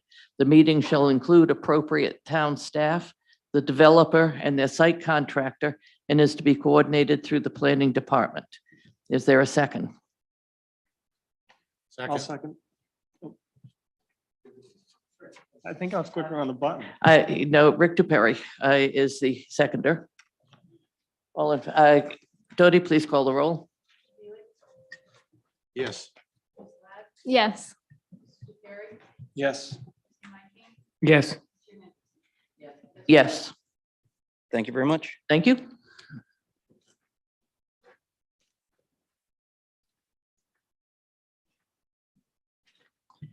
Item number 11, AR Building requests a site inventory and analysis review for a 57-acre parcel located at 35 Mussey Road, Assessors Map R38, Lot 1.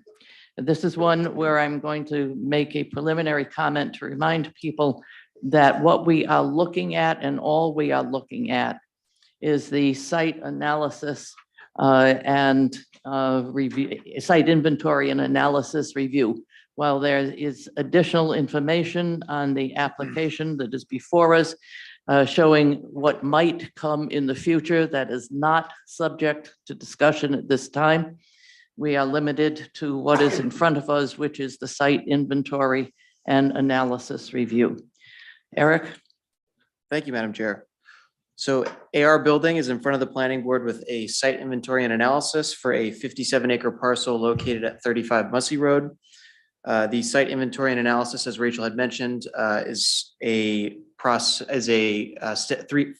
first step in the plan development process outlined in the town zoning ordinance, which goes over the existing conditions on a site, opportunities and constraints these conditions create, and factors that must be addressed in the development review process.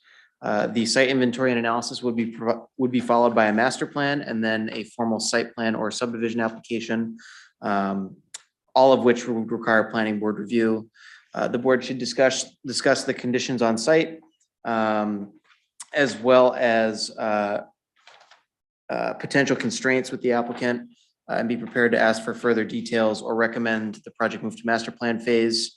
The project was recently reviewed as a sketch plan, so some materials provided to the board, as Rachel had mentioned, did discuss potential uses. However, staff recommends that the review remain focused on the site conditions and potential constraints of development. At this point, staff has identified several items that we'd like clarified and that should be discussed with the board, including some soil boundaries and open space detailing as part of the site analysis narrative. So I think there's a little bit work to be done before we move on to the master plan phase, but that's certainly up for discussion with the applicant and the board. And with that, I turn it back to you, Madam Chair. Thank you. And for the applicant. Good evening, Brandon Carr with the Pre Engineering.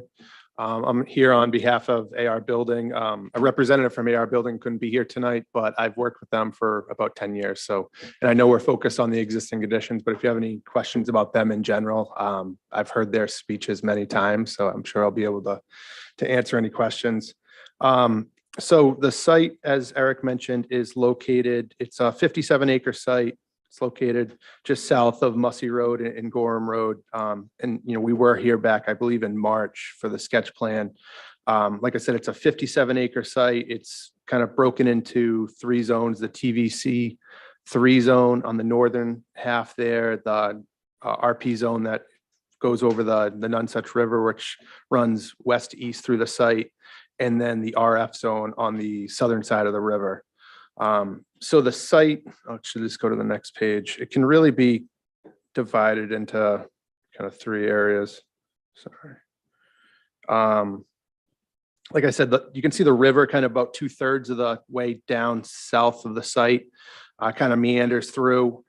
And then that hatched green area, so the 2 hatched green areas of the wetland resources located on site, the larger area kind of that runs along the river, that area is depressed roughly at the elevation of the river. It slightly slopes up, and then you can see that orange kind of band that goes across the northern kind of third of the site here. That's kind of a steep slope, about 20 to 30 feet from kind of the river elevation up to this, almost like a plateau up that's up at the elevation of Mussey and Gorham Road. So the site topography, the high point is right at the intersection here.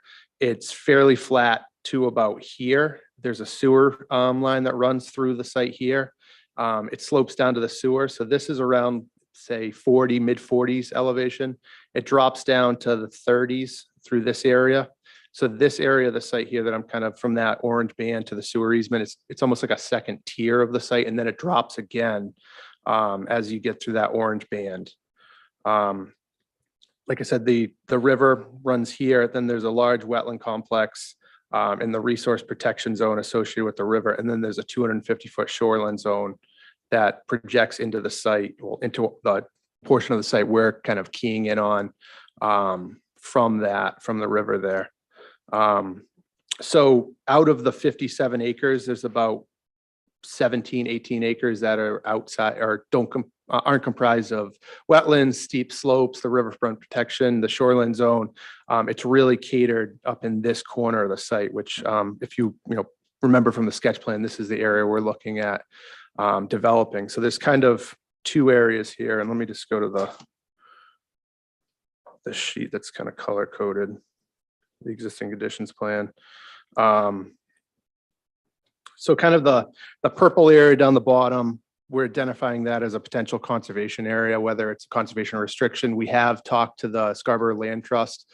I believe we submitted a letter with maybe the contract zone from last year, but we can get you a letter. We've been talking to them about either donating that land to the land trust or at least restricting development on that.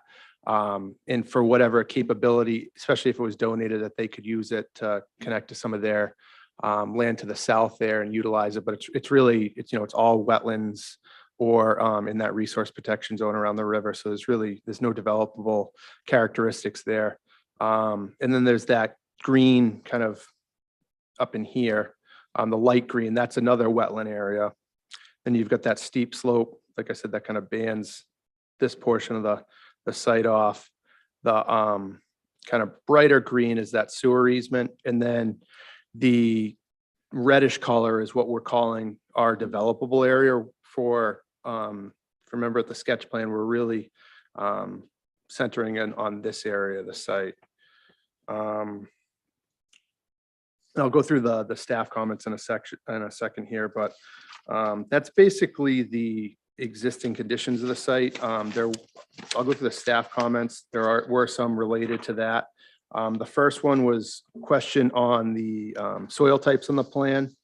We didn't identify them on the plan. We do have them in a soil map in the narrative, but most of this area up here, what we're viewing as the developable area, is that Elmwood fine sandy loam. It's hydraulic soil group B, which lends itself to some development. There is geotechnical challenges with the site. At the previous application, or one of them, they were talking about preloading. We've already talked to our geotechnical engineer. We're going to either do some ground improvements, or since this would, potentially be developed in phases, doing some preloading at different sections of the site to consolidate that clay layer. Watershed wise is the second half of that, or the second comment there. As I kind of explained the first, this entire site just from a high point at that intersection kind of just funnels back towards the river. So the whole site just drops down. Like I said, there's a tier here, kind of a tier here, and then it just drops on the river. But all the stormwater from the site flows interior to the site towards the river. There's really no sections that go out into the road. There was a question on the wetland delineation, and should have explained it better in the narrative, but there's a note on the Sebago existing conditions plan. So the entire site was delineated for wetlands back in 2012, which is the green areas here. And then the river, the resource protection zone, all of that was delineated back in 2012 to 13, I believe. We did go back and update the delineation last year on the northern side of the river. So any of the edges of the wetland, this wetland here, and then the northern edge of the wetlands associated with the river were redelineated in 2021. So we'll just make sure we clear that up in our next submission to the master plan, or we can provide that information, but it is noted on the existing conditions plan, which is part of the set. Just wasn't made clear in the narrative. I think we only referenced the 2012 delineation in the narrative.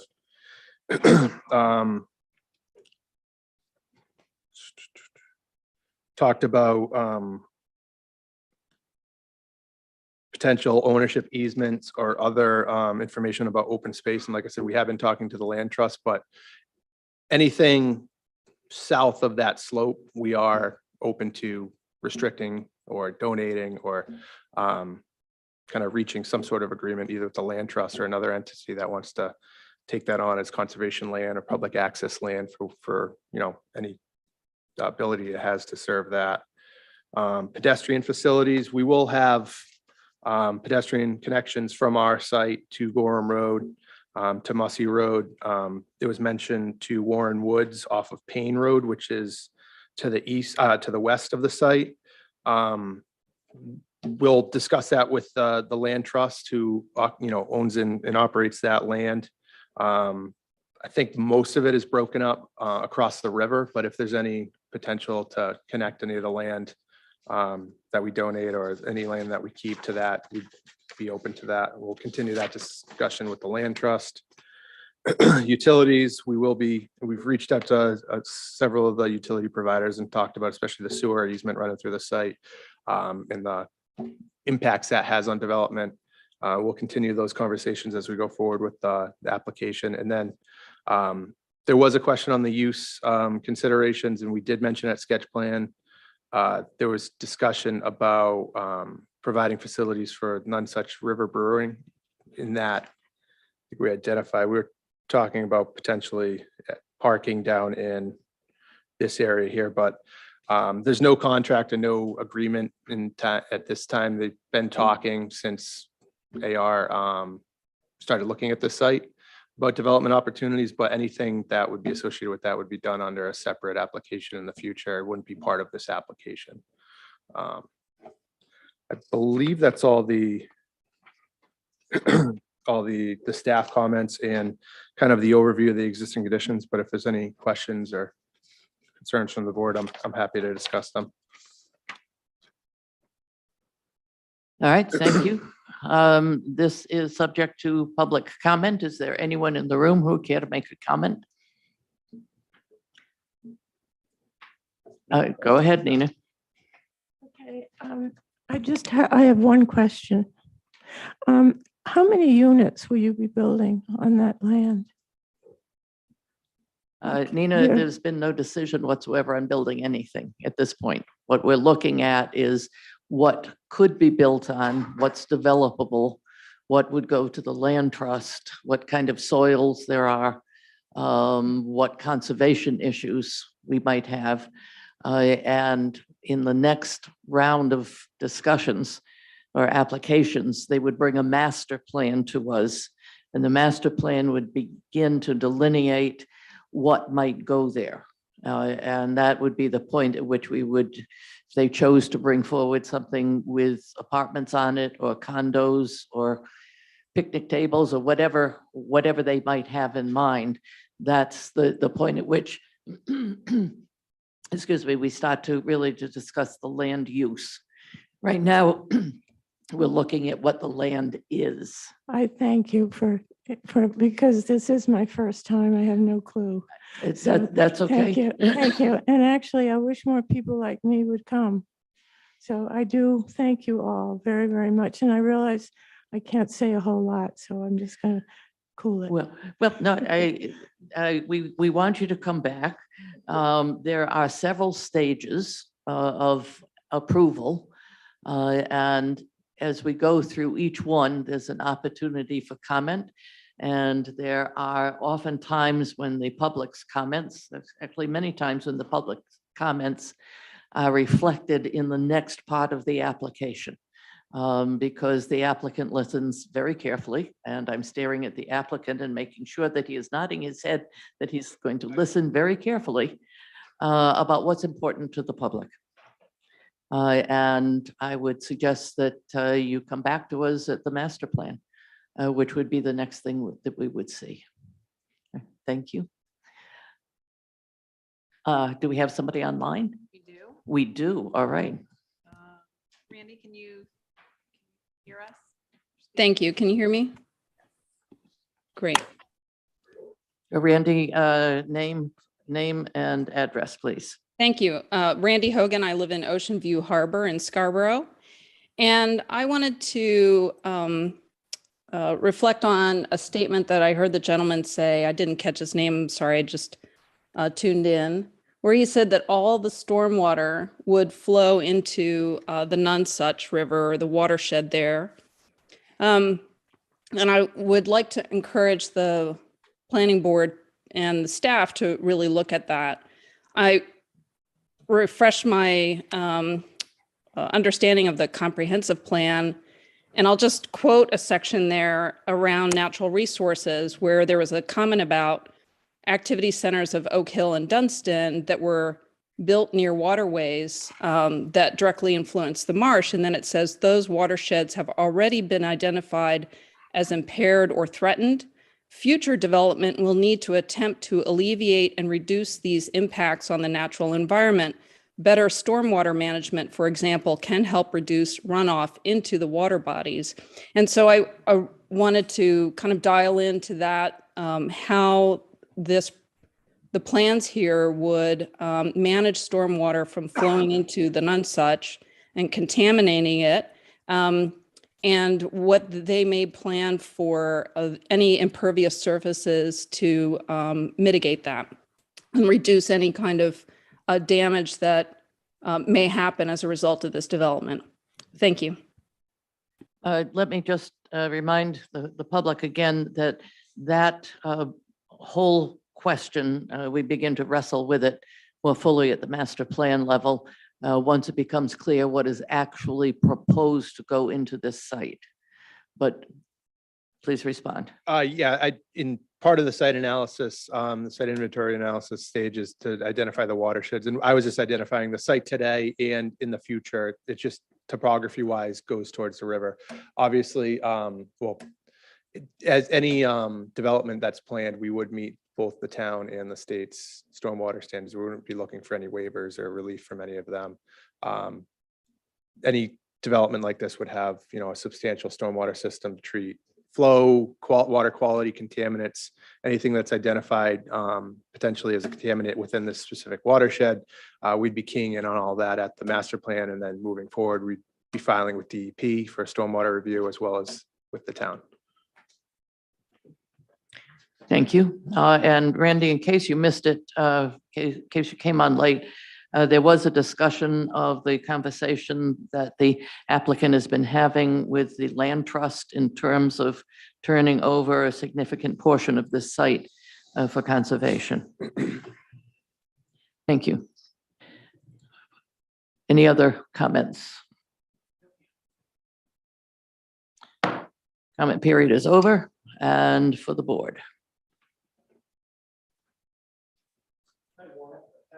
Sorry, I caught this Rick first and then that Rick next. No, I just want to say that, that is a significant potential conservation area that the applicant here is outlined here, and I think that's very responsible. And so I just wanted to say thank you for considering that and working with our land trust, and continue to keep the lines of communication open with them. Thanks. Thank you. Rick DeBerry. I think the information presented is a fairly thorough job of inventory analysis. I would comment, since the applicant has provided a potential use, that a left-hand turn into the site from Gorham Road is going to have to really be looked at, I think, by staff and the DOT. So just keep that in mind. That light's green. It's a one-lane road from what I remember. And it's a significant crash area already. I'm aware of that because we've done other sites in this area. And no one's going to expect someone to be stopped there waiting to make a left-hand turn, especially coming out of None Such Brewery. So I would be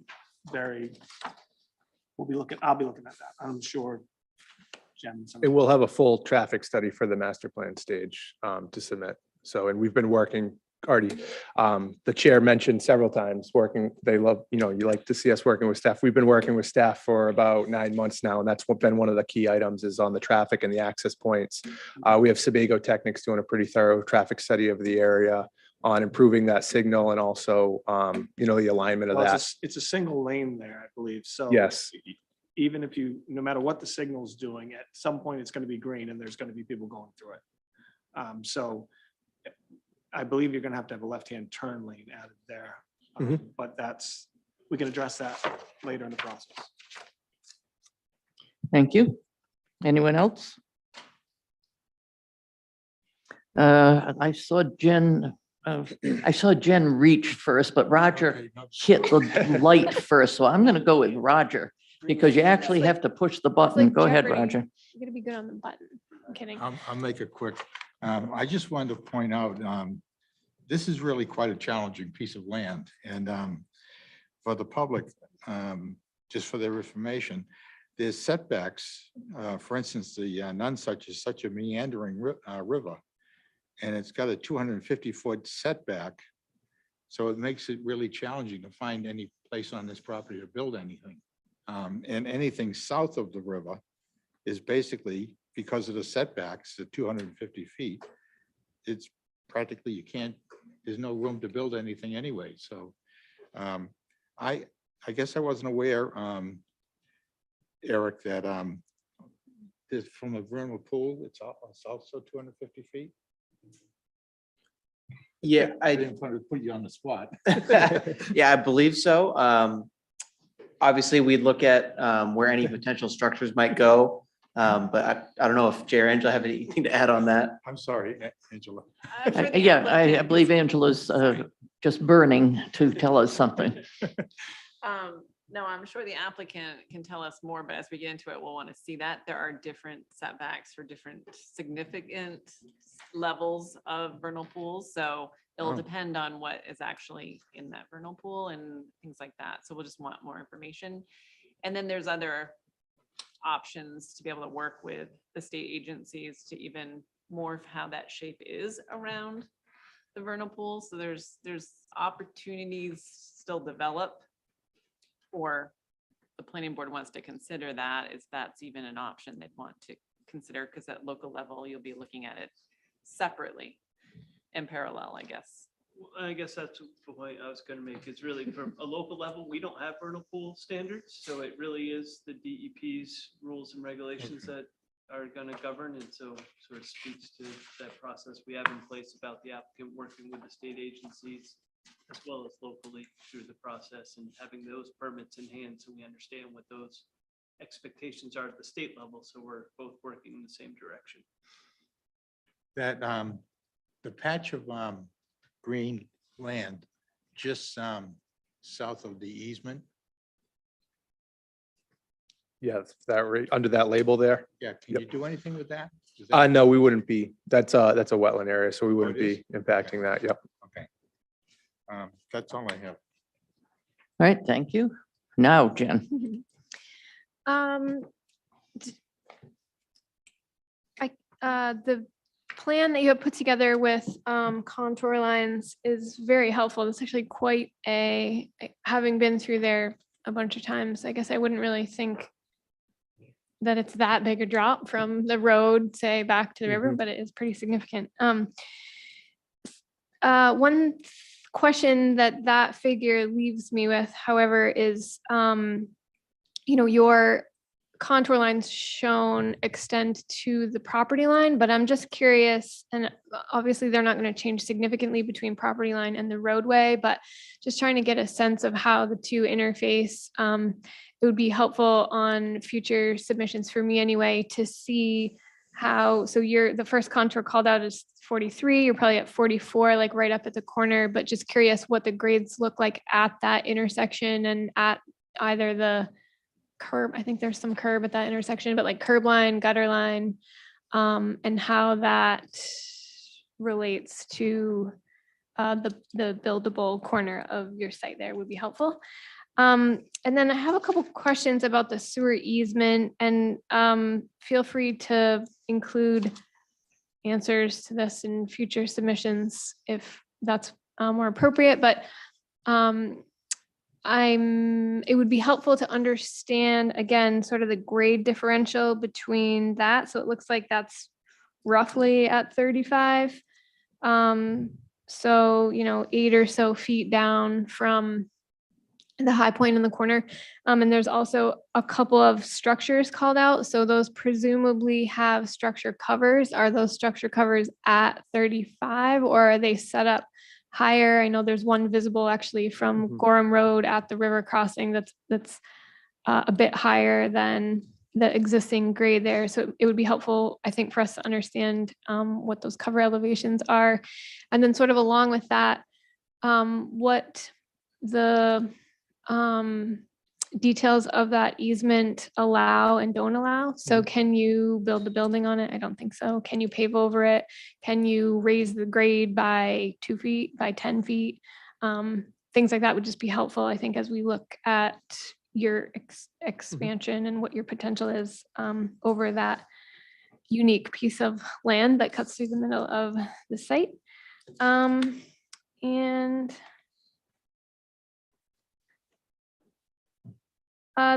that's all I have, other than another thank you for considering the other piece of the site for conservation. I think that's a nice nod and certainly a sensitive area, as we heard from the public in the comment earlier. Thank you. Thank you. I second the words that my colleagues have had about the offer to put so much land into conservation. I think at some point in this whole process, it would be very helpful for us to see the land from the land trust that is already in conservation, just to get a sense of how those connections might be made. That would be helpful. I know that there is some property now along Gorham Road on the, I can't remember whether it's the southern side or anyhow, on the lower side of the Nonsuch River, about 1,500 feet of the river is now in conservation. So it would be very helpful to see how that works. How it fits in the Yeah, how it context, fits, yes, and it gives us a sense of a picture of the whole of that area. So that's helpful.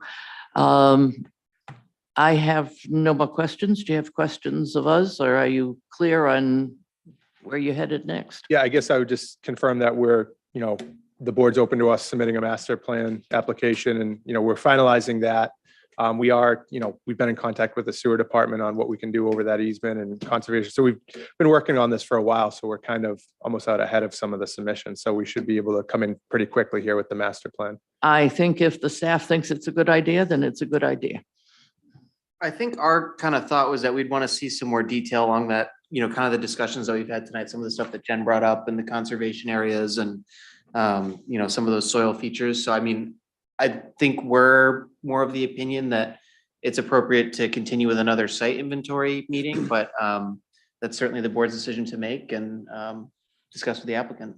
All right, let me ask the board, take a head nod from the board. Do you want to see this applicant again on another site inventory and analysis? Or are you willing that for the staff to help the applicant come to a decision as to when the appropriate time would be to come to us with a master plan? Rick Manking? Yeah, I'd be okay with, I'm in favor of having staff work with them. They've provided quite a bit of information, and I think the communications they've had with staff to date has been helpful for both the town and the applicant. So I'm okay with them working together and just fine tuning this and then coming back with a master plan. When the staff and applicant kind of agree that it's ready? When it's I ready. mean, clearly the applicant can come to us at any time. The question is whether it's wise, and I think that's what you're asking. And it would be wise if you and the staff come to an agreement, but let me also check. Got a nod from Roger, Jen, Rick. Okay. We will be ready for a master plan once you and the staff have come to an agreement that the application really is ready. Great. And the staff is satisfied that the questions they've asked have been answered. Great, thank you very much. Okay. Yep, and I'd Thank just like to point out everyone we've worked with, Eric J. Especially have been extremely helpful through this whole process. AR building, they have, I think, 5 projects going on in Maine. Maine's fairly new to them, a new market to them. So it's, new kind of procedures, and, everybody has been really helpful with answering any questions we have. So thank you. I just like to thank the staff and the board themselves. So. All right, thank you. This is Jay's last meeting, so you will not see him again. So just as you've gotten used to it, it's done. But we look forward to seeing you again. All right, Thank you. great. Thank you all. Yep. I'm going to take a 5-minute break. I don't know if anybody else needs it, but I do. So we will take a 5-minute break and then come back for the final applicant.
The last item on the agenda, or the next item on the agenda, sorry. Able Projects LLC request a site inventory and analysis review for a 17-acre parcel located at 69 Holmes Road, Assessors Map R33, Lot 2. Eric. Thank you. So similar to the last item on the agenda, this is another site inventory and analysis in front of the board, as Rachel mentioned, for a 17-acre parcel located at 69 Holmes Road. Just to briefly summarize again, the site inventory and analysis is the first step of the plan development process that's outlined in the town zoning ordinance. It's a detailed analysis of existing conditions on the site, showing constraints on potential development opportunities. It would be followed by a master plan as a second step, and then a formal site plan submission as a third step. So the board should be prepared to ask for further details or clarifications on the project and move it ahead to the master plan phase if it's comfortable. Staff certainly believes that the application is complete and has noted several of the light industrial district zoning district standards for the applicant to be aware of come the master plan submission. And with that, I would turn it back to you, Madam Chair. Thank you. And for the applicant. Thank you, Madam Chair. My name is Nancy St. Clair. I'm with St. Clair Associates. I'm here tonight on behalf of Able Projects LLC. Art Ledoux, the applicant, is in the audience here with us. And we wanted to, as has been discussed quite a bit throughout the prior projects and at the introduction to this project, we're here tonight as the very first step in the review process for a planned development in the light industrial district. Given the project area, the size of the site in the industrial or the light industrial district, we must go through this process, starting at the very beginning with looking at the site. What are the opportunities? What are the constraints of the property? What were the prior uses of the property? Vegetation, natural resources, all of those things. So tonight, that's the point of our discussion. And I know you folks all know that as very well. We do not have master plan information for you. That will be the next step in the process. But right now, we really need to hone in and focus on the property itself. This is a 17-acre site. It has about a little over 1,200 feet of frontage on Holmes Road. It is the former parking lot for the Beach Ridge Speedway. As you can see from the aerial image, the majority of the site was cleared and was used for the parking lot. It's located on the north side of Holmes Road, and it's near the intersection with what's called Fish and Game Lane. Fish and Game Lane is actually a private access that goes out to the Scarborough Fish and Game Club, which is on the backside to the north, if you will, of the site. So I'm not sure if you can all see it, but if you follow my cursor around here, this is sort of the yellow line is the outline of the property. So it's generally rectangular in shape. It is zoned light industrial with the exception of this little corner right up in here, which is in the Resource Protection District. This larger area here, all in this corner, is an area where there have been wetlands mapped on the site. So we are not proposing to do anything in that wetland area on that sort of northeast quadrant of the site, if you will. Adjacent to that, there are some slope areas that you can see from the topography on this map, and we'll get into a little bit more detail with better color images for you to kind of see, but there's a slope area there, and then we come up into the much flatter and open area that was the gravel parking area. This site, we have a 1953 aerial photo that's in the package that actually shows that the site was used for a parking lot back in that time. And so the site is quite level in the parking lot area itself. The area where there are wetlands in this lower corner are about 18 feet lower than the majority of the site in this location here. The part of the inventory and analysis work that we did was to do some site due diligence. So part of the applicant's process was to have a phase 1 environmental site assessment conducted on the property. A copy of that study was included as part of the application materials filed with this package. The excuse me, the Phase 1 ESA was conducted by St. Germain, which is a local company, very well versed in doing these types of studies. And those of you familiar with environmental site assessments, the first step is a Phase 1. If there is no need to go any further in any further detail, then there would be no need for further study. However, if anything is part of that Phase 1, it reveals that there may need to be further study of the property, et cetera, then they go up into the higher phases of the project. As the study concludes, there were no recognized environmental concerns on this property, so there was no need to take it any further than that Phase 1 environmental site assessment. As part of the natural resource evaluation of the site, we did ask Mark Hampton to go out and map the natural resources on the property. There are wetlands, as we identified in this upper corner here, in this wooded area. They are wooded wetlands. They are not considered wetlands of special significance, and there's a very specific standard by the DEP that identifies whether it is or is not a wetland of special significance, and these are not. In addition, there were no natural resources as far as streams or anything else that were identified on the property. Mr. Hampton also did take a look at the general soil conditions on the site in support of subsurface disposal. This area is not in an area that's served by sewer, and those of you who've been in the community for a number of years are well familiar with the fact that there's been a lot of talk and discussion about crossing the turnpike, but those public utilities have not made it there thus far. And so this site would need to have subsurface disposal on it. We're confident that there are suitable areas based on Mr. Hampton's initial evaluation that would well support subsurface disposal on the site. Likewise, there's no public water in this area. However, there is a well that is on the site. The water was tested and found to be appropriate. It's actually one of the 2 wells that supplied the racetrack located across the street. So that well does exist on the property. It is certainly sufficient and potable water for the site. We are, as I said, in the initial phases of development of the program, if you will, for the project. And so we're looking to you folks to offer your opinions as to what we've evaluated thus far and what things we should be including as part of our master planning process. As Eric noted, he has issued 3 comments to us based on the staff review of our application materials. Those comments really fall into play more in the master planning phase with regard to ordinance requirements for the light industrial district. And we are certainly aware that anything that we look at on this site does need to comply with those ordinance standards for the light industrial district. For example, there is a streetscape buffer requirement along the Holmes Road frontage.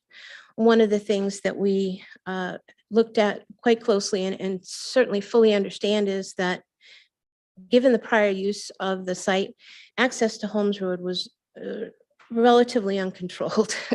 It was at the same level, all open gravel, that type of thing.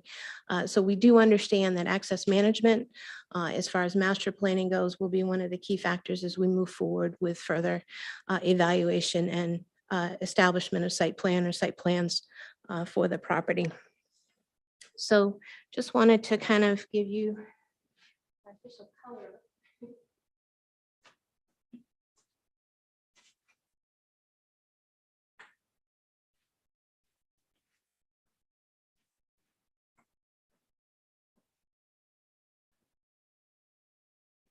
So as you can see from the rendering on the screen and on the easel over there, the area that is highlighted in the tan, if you will, comprises the open area that has been used over the years for parking.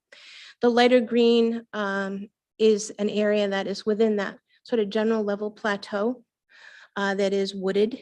And then the darker green band past that is where those slopes are. And then the lighter green in that upper corner are where the wetlands are located. So from an area standpoint, as I mentioned, it's about a 17-acre site. Little under 11.5 acres of that falls into that tan and light green area. So that's kind of the plateau area of the site. And across that, there's only about 2 feet of grade change across the whole property in that area. And then on the slope areas, we're about 9% of the property, roughly, in those slopes. So some of those slopes are fairly steep, and we would not want to do anything in there. There may be some areas where we could do some adjustments to fill along the periphery of that if necessary as part of any site plan design or anything like that. But for the most part, those areas are sensitive, and we would respect that and incorporate those into any site plan. The area that is down at that lower level, at that 18-foot below the sort of main portion of the site, are where the wetlands are. And we're not proposing to do anything with those. We feel it'd be a nice opportunity to have a buffer, open space, that type of thing there. As you can see from the aerial, there's a lot of wooded areas surrounding the periphery of the site. So we felt that that would be a nice sort of accent, if you will, for that particular area. We don't see that there's any major connection or anything to the main resources in the area. We're in the Nonsuch River watershed, but it's quite a distance north of the site before you actually get to the river area. So I guess the only other thing I'd like to talk briefly about are the soils on the site from a stormwater management and soil development standpoint. The majority of the site is what they call A soils, so they're highly permeable, less runoff potential, not very erodible, which are all great things for use of a site.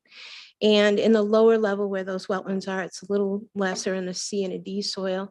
But again, the soils on the site are pretty good. And so we're fortunate in looking at those types of things as well. So as I mentioned, this is the site inventory and analysis phase for this property. I know that there have been a few others in the community. I also want to point out that this property is not part of any other master plan or any other project in this area. This site was at one point owned by the same owners, but that is where the connection ends. And so I'd like to make sure that as we move forward, we focus solely on this piece of property. So with that, I appreciate and offer any quick questions you may have. Thank you. This item is subject to public comment. Is there anyone who would care to make a comment? Please. Name and address, please. Well aware, not my first rodeo. Denise Hamilton, 2 Rod Road.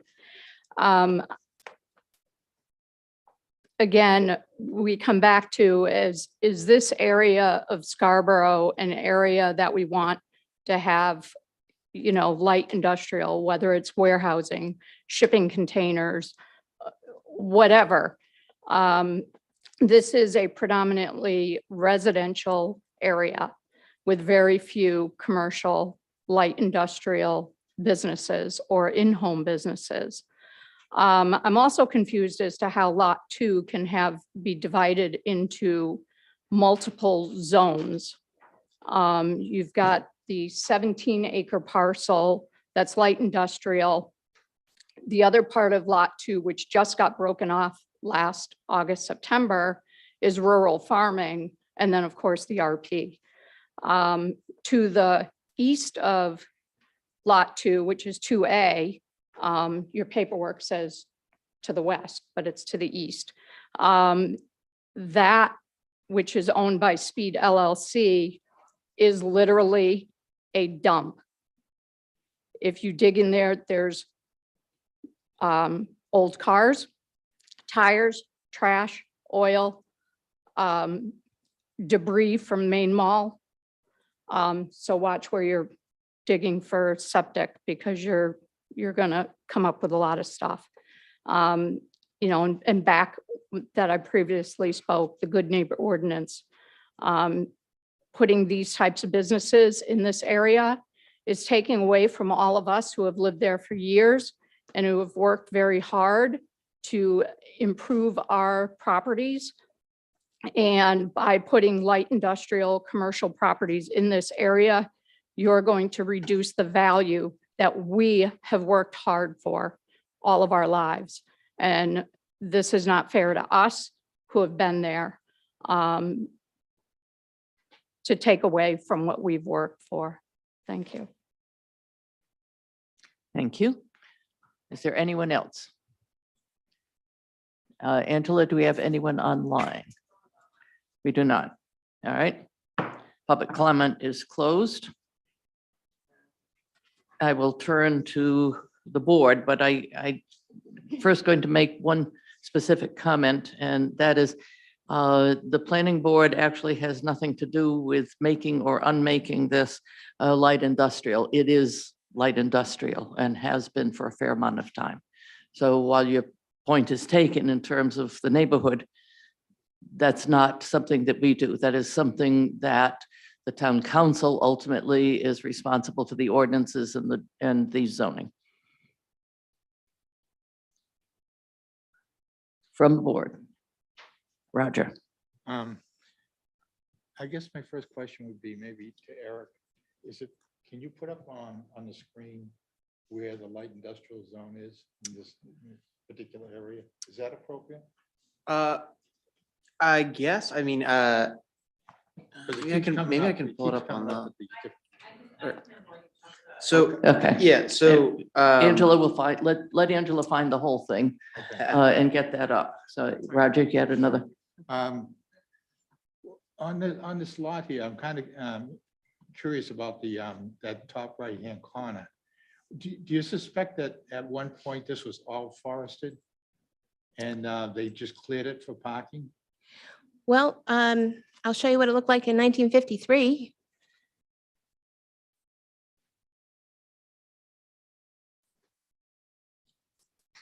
And you said the forest portion was lower than the parking, the current parking, is that correct? That's correct. So that's 1953. Obviously, the image quality is a little different at that point, but you can see back in 1953, a good portion of the property was used as parking. It still shows kind of that drop off in that lower area in the back corner. And I suspect that that's probably what the terrain was even back then. What caused the drop off? Most likely natural terrain. Was it? Okay.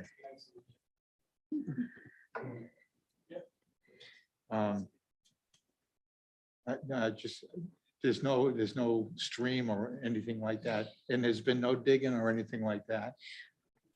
Not to my knowledge. I mean, that's what you see from 1953. As part of the environmental site assessment, they looked at sort of prior site uses, and they went back to the 1800s. There had been a farm on the property at one point in history, but about in the 1940s, that use of that property as residential kind of went away. And in the 50s, it was being used as the racetrack parking. And then obviously it's been expanded over the years, but pretty much that's, I think, the majority of the recent historic use, if you will. Yeah, the only other comment I would make is on the third bullet, on the staff's comments. I don't believe it abuts Two Rod Road. It does not. Yeah.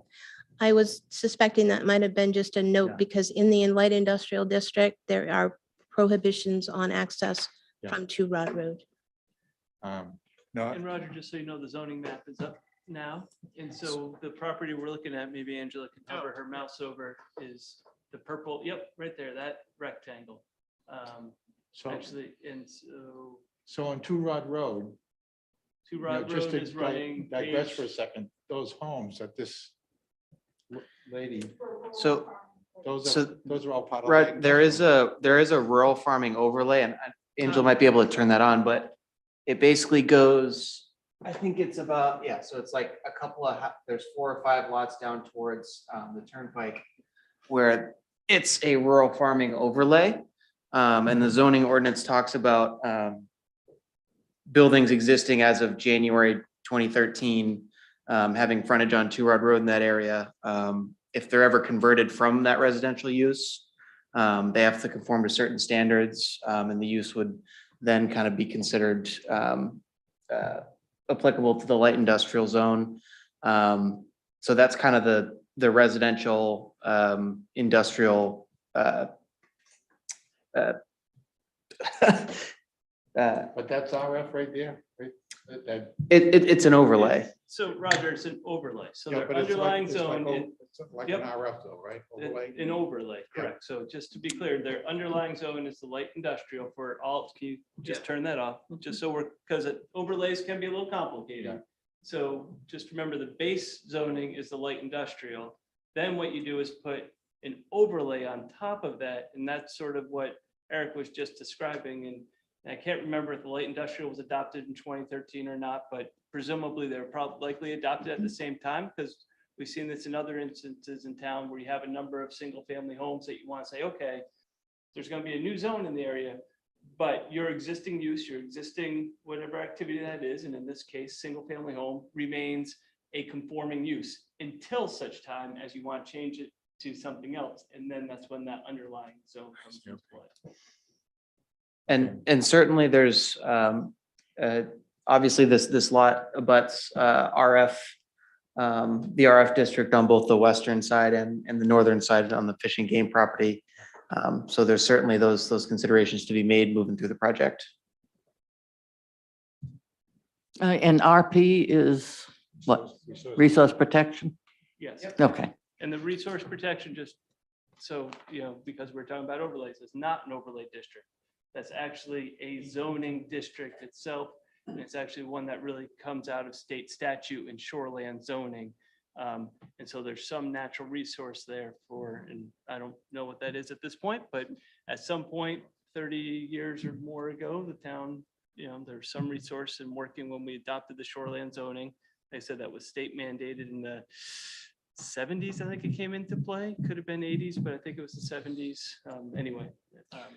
So that's the very small piece that Nancy had called out earlier. That's Okay. correct. And if I can just kind of follow up on what Jay's comment was with regard to the zoning for resource protection. I've done a few projects where we have dealt with resource protection versus shoreline zoning and sort of what established that back when those zones were created. It's my understanding that that resource protection area may have reflected a resource that was identified, and it could have been identified as far back as the 60s, where there was a resource that was identified, and then they take 250 feet outside of that resource to create either the resource protection district or the shoreland zone. In areas that were not developed at the time, that was resource protection. And that's why there's that sort of blob, if you will. My suspicion, I don't have any file information, maybe the town has it, but my suspicion is that there was a resource that was identified at one point in history. 250 feet was set aside around it and created as that resource protection district. And I'm sure Jay can weigh in on that a little bit further. I don't have much more to offer. It'd be probably a fairly extensive file search, but we typically look at the zoning map, and the zoning is what it is. As you pointed out, Madam Chair, it's the council that adopts and changes the zoning. So really it's our job on the planning board, or your job, I should say, work with the existing zoning. Certainly if board wishes staff to do that work, we'll need some time. Thank you. If we need that time, would you stay longer? Eric is excited to help you out. I was just going to say, I'm going to text Jay every day. All right. Other members of the board and comments? Jen? I have a couple questions. One, can you my understanding is that a gravel parking lot would typically count as impervious area. Do you have any information or reason to believe that that wouldn't be the case here, or that any parts of it may not classify that way moving forward? So traditionally, the DEP does consider a gravel parking area really no different than an impervious parking area as far as pavement goes, that type of thing. So you are dealing with a situation where the majority of the site is now considered technically impervious. We would be looking at as part of any site plan work moving forward to really key in on what the appropriate means for treatment of stormwater runoff, attenuation as well on the site given the fact that it has already been historically quote unquote impervious. At the DEP level, that's kind of a sliding scale, depending on whether you change an intensity of use. And so we would be looking at those types of things with staff as we move forward. Okay, thank you. That's helpful. And then I don't know if you can answer this or staff or maybe a combination and the answer comes later. But I'm just curious about why, if anyone has any background about why water and sewer don't extend over the turnpike to date. And I'm curious if that's specifically connected to feasibility challenges with actually crossing the turnpike. Is there isn't conduit through the bridge? And or it's too expensive, or was there not to date anyway, enough of a service area to the west? And so I'm curious about that because as we see some of these larger lots come up for development, I'm just wondering at what point any of that becomes maybe feasible where once upon a time it wasn't. It was blatantly not feasible. So I'm just curious about that. I could provide a little bit of context, and Angela, maybe you could share your screen again.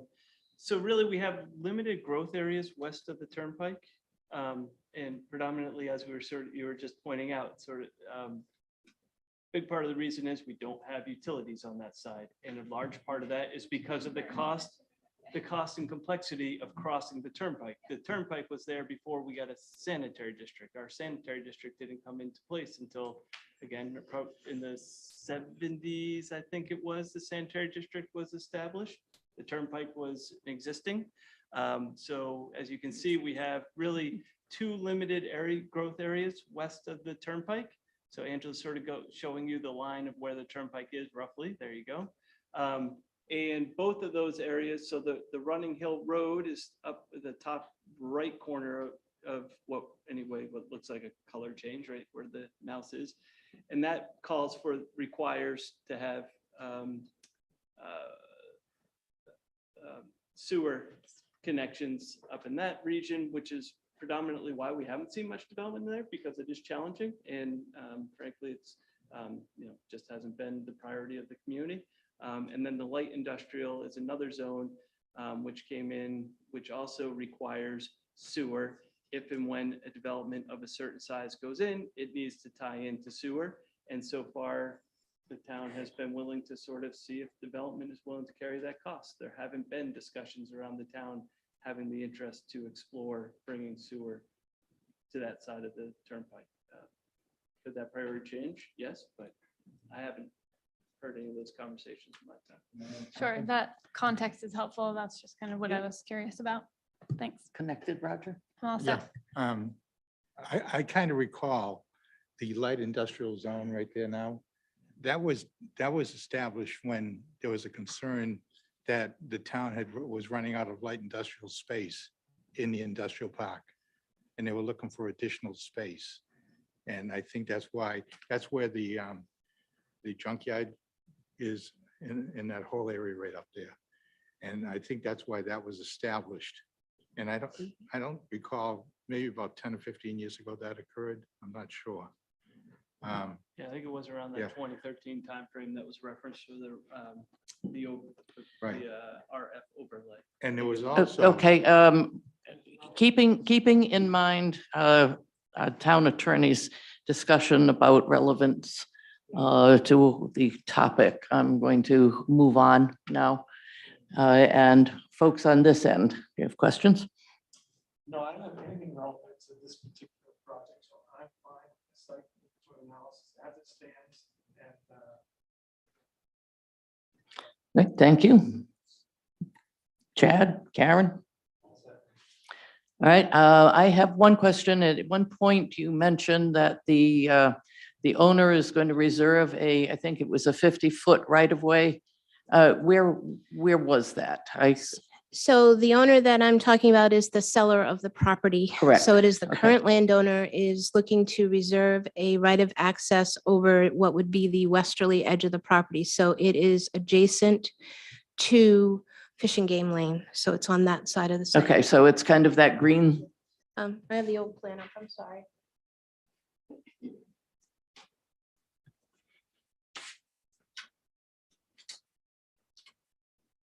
So can you see this dashed line? no, but that's okay. I just, pointing to it just lets me know where it was. I wasn't clear. Yeah. All right. Thank you. I have no more questions. Are we ready to move on? Are we ready to move to the next phase? We are ready to move for you to move to the next phase. So thank you very much. Thank you very much.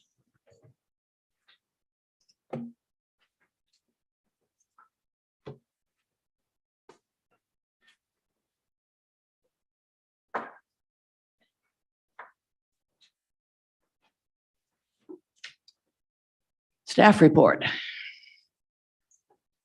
Nothing really to report at this time. Administrative amendment report. We are currently processing a administrative amendment from Texas Roadhouse. I don't know if any of you have been down on that part of Gallery Boulevard recently, but there is a storage container that they have. So we are working with them to update their site plan to show that and make sure it's in conformance with the accessory container standards in the performance standards section of the zoning ordinance. And that's it. All right, thank you. Minor development review. None at this time. We're likely going to have some in the pipeline at the next meeting, but I'll update you on those then. Correspondence. I don't believe we have any. All right, planning board comments, and I'm going to kick this off because this actually is Jay's last meeting. Jay, would you stand up, please? All right, no, excuse me, did you all brought your tomatoes? We're all set? Okay.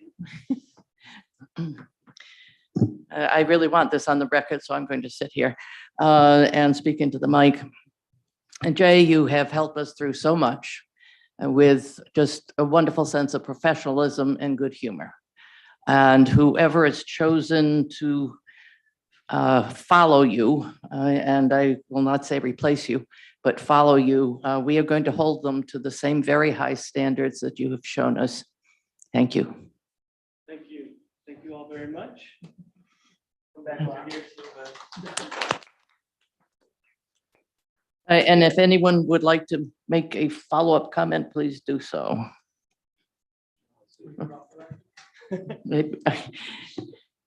We've had a request to turn off the record before one is made.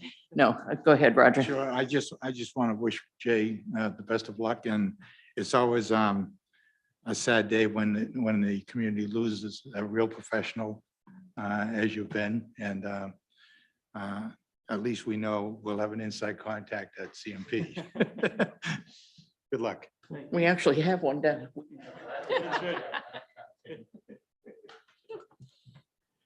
Any other board comments?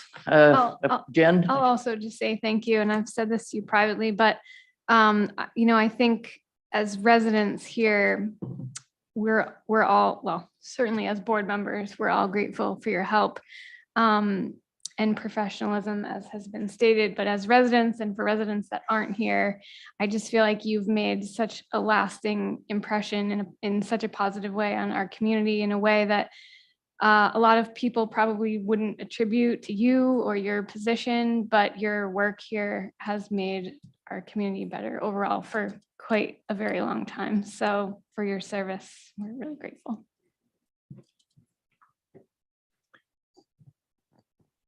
I couldn't say it any better, but I have to say something now. The Sustainability Committee, for which I'm a part of, has used you from time to time, and you've brought some dimension to our discussions. And I sure hope the EV ordinance is not dead in the water until your replacement comes. But from my standpoint, I agree with Jen. The community is losing a valuable staff member that has definitely made Scarborough a better place. And I think you should be proud of the work that you did here. And it's always nice to have a nice guy going into the utilities. So I appreciate that too. Good luck to you. I was gonna just go with ditto, but yeah, the town's losing a huge asset and you've done a great job for this town. And I know you work a lot more than you do a lot of work, a lot more than you probably got paid for, but that's good for the town. Good for my taxes. So I'm glad about that part. Happy to do it for you over the last 15 years. Yeah. So, yeah, it's actually a little scary without you here, but you know, Eric's coming right along. I'm sitting right next to him, looking at his notes. So he's no Jay yet, but someday. I'll sit on the other side and look at his notes. Is my 3 minutes up? You should be tapping something. No, Not for this. I'll see you at work on Monday. All right, if there are no further comments, Jay, do you? If I just a quick word, thank you all for the kind words and for the card, very thoughtful. 15 years I've been working with this board in particular and many other boards, but for 10 years, my job was focused on this board, much where Eric sits today. And it's actually very fitting that Nancy St. Clair was actually the last engineer, because I would venture to guess she's one of, if not the top, at least in the top 2 of engineers that I've listened to over the years. So it was interesting to have her come back. I do, thank all of you for your work. I appreciate Jen, you saying my input on the town, but I really think, it's the volunteers, the citizens that get involved, that come on and sort of take their time to figure out what's happening and then move their way through these boards. It's a complex issues you guys have to deal with, and you have other residents who have strong concerns and feelings, and you're bound by certain rules and requirements that you need to balance. So I, thank all you who are sitting on this board now, but also all those that I had the pleasure of helping with all the years. So thank you very much. And now sadly, I will entertain a motion to adjourn. So moved. Do we have a second, Roger? Second. Thank you. Call the roll, please. Yes. Yes. No, wait, yeah. Yes. Yes. Yes. Meeting's adjourned.